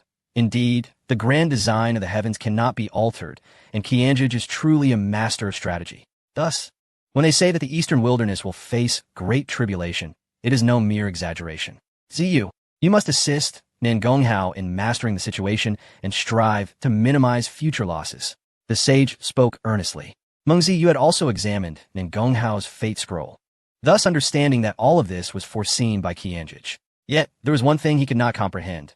Master, you are aware of the power of the Hongmeng Mahai, not to mention the ancient royal lineage of the Kuanping, but even the two ancient beast royal families, each could suppress the four great immortal powers. How can you be certain that Nangonghao can resolve this issue? After all, even Qianzhi could not predict the outcome of this matter. The sage shook his head. I cannot be certain that Nangonghao can resolve the calamity of the Hongmeng Mahai, but if he cannot, then no one else will be able to. Mengzi Yu was taken aback, then let out a bitter laugh, selecting the tallest among the short, choosing a general among the useless. It seems that Nangonghao is indeed the giant and general of the eastern wilderness. The sage smiled knowingly, saying, You are mistaken. In the entirety of Guangyuan Tianyu, it is unlikely that anyone can surpass his innate talent. Mengzi Yu was somewhat perplexed by the sage's endorsement of Nangonghao. Had something transpired in the library? However, regardless of what had occurred, it was clear that innate talent alone could not resolve the matter at hand. Alas, the Hongmeng Demon Sea is indeed terrifying. Only those at the Emperor Realm can barely enter, while only those at the Saint Realm can remain for an extended period. Yet, the demons within thrive effortlessly. We can only watch helplessly as they recuperate, passively awaiting their emergence to cause trouble and resist. In this era, more than a dozen extraordinary prodigies, comparable to the top scholars, have already emerged from the Demon Sea, indicating that the pinnacle of power will only increase. Speaking of prodigies, what of the duel between the Demon Ape Prince and Nangonghao? The sage shook his head, saying, There is no need for concern. Breaching the White Horse Pass is solely related to innate talent and the will to cultivate. It does not equate to sufficient strength. I suspect that, at his current realm, Nangonghao can at best manage an even match with a flower-picking scholar. However, the Demon Ape Prince has already reached the pinnacle of the Emperor Realm, possessing the bloodline of an ancient royal family, making him exceedingly formidable. His power may even be on the verge of touching the Quasi-Saint Realm, capable of suppressing both the flower-picking scholar and Nangonghao with a single hand. Mengzi Yu's gaze flickered, filled with apprehension. The sage recalled the enlightening golden light he had just witnessed, reaffirming, There is no need for concern.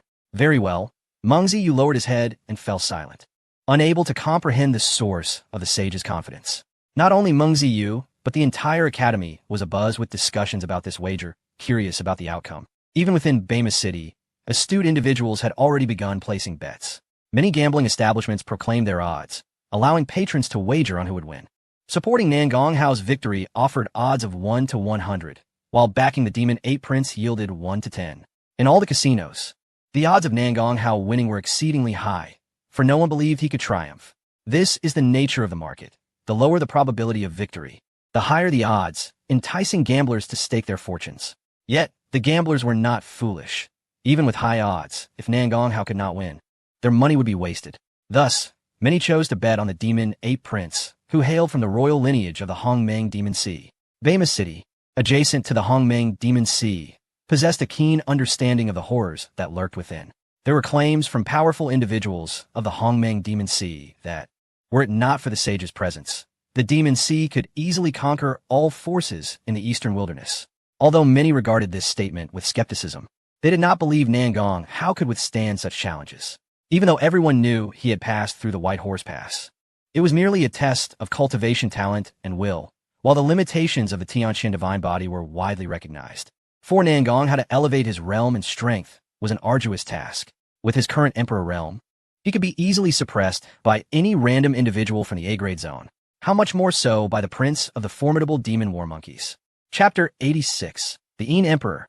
The first of all time, the chaos in Bema City did nothing to disrupt Nangonghao's cultivation. Although he had breached 12 gates of the White Horse Pass, he had not gained many manifestations. The manifestations either merged due to repetition or were devoured by chaotic phenomena. Alternatively, they transformed into divine abilities under his command. At this moment, however, the several manifestations of Nangonghao had undergone significant changes.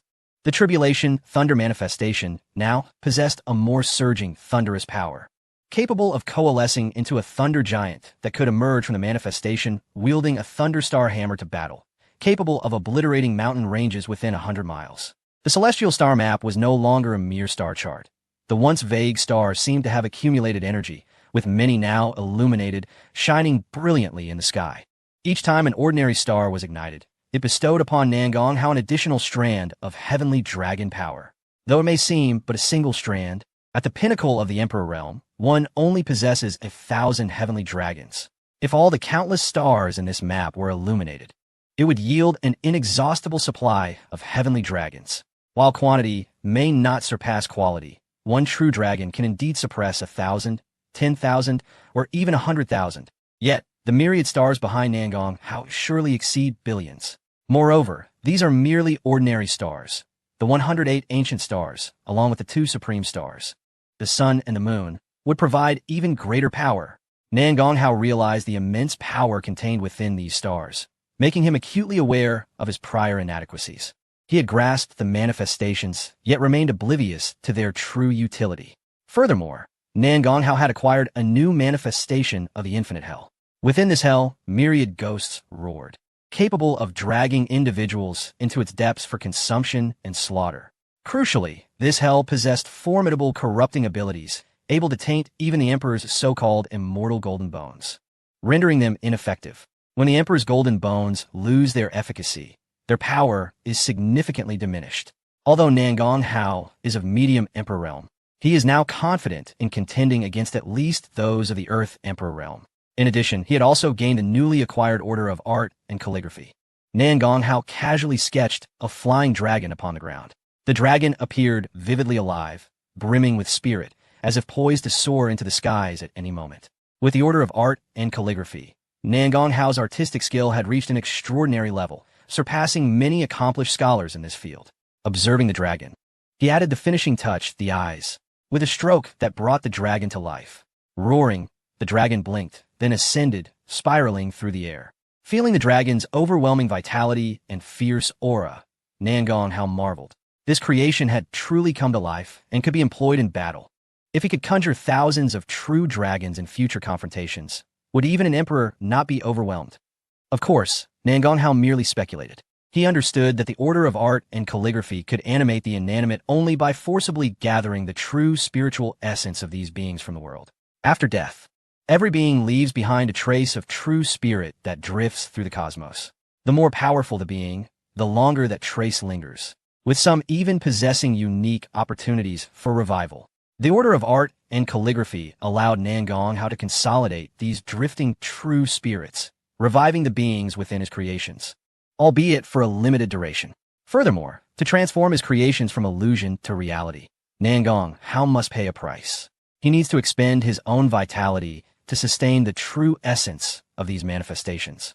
Thus, the entities he can summon heavily depend on the richness of his vitality. With his current strength, he could likely only depict beings of the Emperor realm.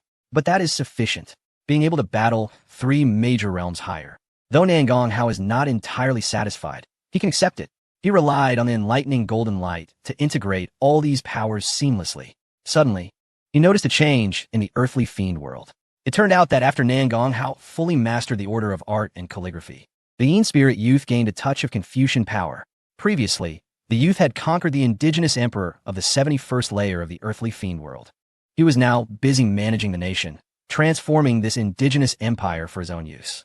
At this moment, endowed with Confucian power, the Yin Spirit youth managed to enlighten several Yin spirits to join the Confucian path, aiding him in governing the empire of the 71st layer. Subsequently, the Yin Spirit youth directly charged into the 72nd layer of the earthly fiend world.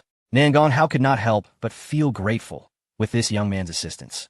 He truly saved a great deal of effort. Through the perspective of the Yin Spirit youth, he glimpsed the 72nd layer of the earthly fiend world. Here, there were no empires, no Yin spirits, only a vast ocean formed of the Earth's Yin energy. This ocean was boundless, with many figures floating above, all seated in meditation, absorbing the Earth's Yin energy. These were the projections of powerful beings from the Tianyu world. The young Yinling surged into the 72nd layer of the world, his face alight with excitement. What a thrill! It felt as though he had reached the pinnacle of existence. One could hardly blame the young Yinling for his exuberance. Any individual would be equally astonished. Due to the restrictions imposed by the terrestrial forces of the Disha world, Yinlings were generally unable to enter this 72nd layer. This realm was inhabited solely by the powerful beings from the Tianyu world, who had left their soul projections here to absorb energy. The young Yinling was the first of his kind to breach this barrier in countless ages, a true miracle. However, Nan Gonghao was far from satisfied. Is this really the height of joy? Such narrow-mindedness. Many emperors of the human and earth realms had failed at this very juncture, simply finding a spot to absorb the earth's yin energy, resulting in insufficient power accumulation to reach the Tianwang realm. With a stern expression, Nan Gonghao admonished, "Remember, lad, a truly formidable emperor does not merely command the living, but masters the world itself." The young Yinling, caught up in his joy, trembled at Nan Gonghao's words. Indeed, what merit was there in mastering a mere Yinling empire? What advantage lay in reigning over the Disha world? Only by ascending to the Tianyu world and vying for the most exalted position would true strength be achieved. The young Yinling's ambition was ignited by Nan Gonghao's remarks, his eyes shimmering with fervent desire as he let out a resounding roar. "Gather for me." The tumultuous sea roared. Towering waves surged, each one 100 fathoms high. The boundless surges rolled forth, startling many of the soul projections of powerful beings upon the sea. Numerous cultivators from the Tianyu world sensed the disturbance. They became aware of the upheaval in the Disha world. In particular, the top scholar in the Academy's A-class zone abruptly opened his eyes, his gaze ablaze with astonishment. Who is this, merely gathering the position of an emperor, yet creating such a ruckus? Sun Bangyan also sensed the anomaly. Fortuitously positioned not far from the young Yinling's soul projection in the Disha world, he beheld the true form of the young Yinling and was immediately struck with horror. What is happening? How could an indigenous Yinling from the Disha world enter the 72nd layer? Is he attempting to break free from the Disha world and reach the Tianyu world? This speculation gripped many powerful beings with fear as they controlled their projections. They resolved to eliminate this young Yinling. Regardless of his extraordinary abilities or fortuitous encounters, he must die to prevent the emergence of another Yinling in the Tianyu world. Yet, just as all the powerful beings were poised to act, an unfathomable sea of Yin energy suddenly coalesced. The Yin energy surged upward, twisting in the sky. Ultimately, it crystallized into a crown. Under the astonished gazes of the onlookers, the Yin energy crown descended upon the young Yinling. Boom! The young Yinling had garnered the recognition of the Disha world, donning the crown and being further empowered by the forces of heaven and earth, which coalesced into a 9-dragon robe. The young Yinling's power surged exponentially, his confidence swelling as he shouted triumphantly, "I am the Yin Tianzi." The first Yin Tianzi had been born in the 72nd layer of the Disha world. This was an unprecedented event in all of history. The emergence of the first Yin Tianzi resonated throughout the entirety of the Guangyuan Tianyu, sending ripples of response among all cultivators above the Emperor realm. Some were astonished, others bewildered, while many were consumed by ambition. Undoubtedly, all of them sought to find this Yin Tianzi and usurp his position. The unprecedented first Yin Tianzi was undoubtedly a fortunate being born of the celestial fortunes. To seize his fate would yield boundless benefits. The young Yinling, acutely aware of the malevolent intentions of many, felt no fear. Crackling, lightning danced around him, while an aura of profound yellow energy descended from above. If they would not seek him out, he would seek them instead. Slowly absorbing the Earth's Yin energy was an arduous endeavor. If he could shatter the projections of those who had absorbed Yin energy for countless years in the Disha world, he would undoubtedly acquire their power and ascend to greatness. Curse it! Why does he possess lightning? Flee!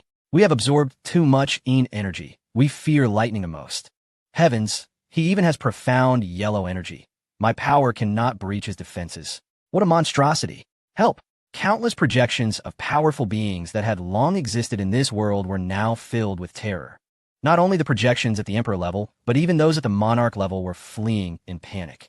Nan Gonghao had long been aware of the conflict involving the young Yinling in the Disha world, yet he paid it no mind.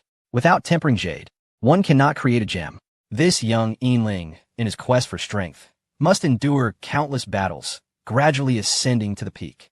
As the young Yinling continued to vanquish the projections of powerful beings in the 72nd layer, a tremendous influx of Yin energy entered his body. Nan Gonghao, benefiting from this, experienced a rapid elevation in his own power, finally breaking through to the pinnacle of the Emperor realm.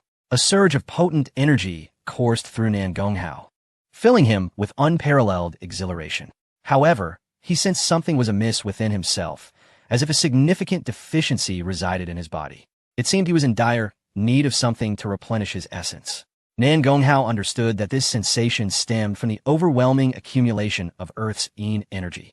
Tilting his constitution toward the yin aspect, he required yang energy to restore balance between yin and yang. This yang energy must be acquired from the Tiangang world. Nan Gonghao attempted to stimulate his power, aiming to break through his current Emperor Realm pinnacle and ascend to the monarch level. Yet, just as he gathered his strength to attempt this breakthrough, a green chain emerged, ensnaring his form and locking him in place. This was the fourth chain of the heavenly punishment divine body. Only by unshackling it could he enter the monarch realm. A flash of anger crossed Nan Gonghao's face. Damn it. Just at this critical moment, you choose to interfere. Break free. The terrifying force collided with the green chain. Yet it merely rattled without yielding an inch. It is worth noting that with Nan Gonghao's current full power, he could easily obliterate a Di Huang. Yet, he could not break this chain.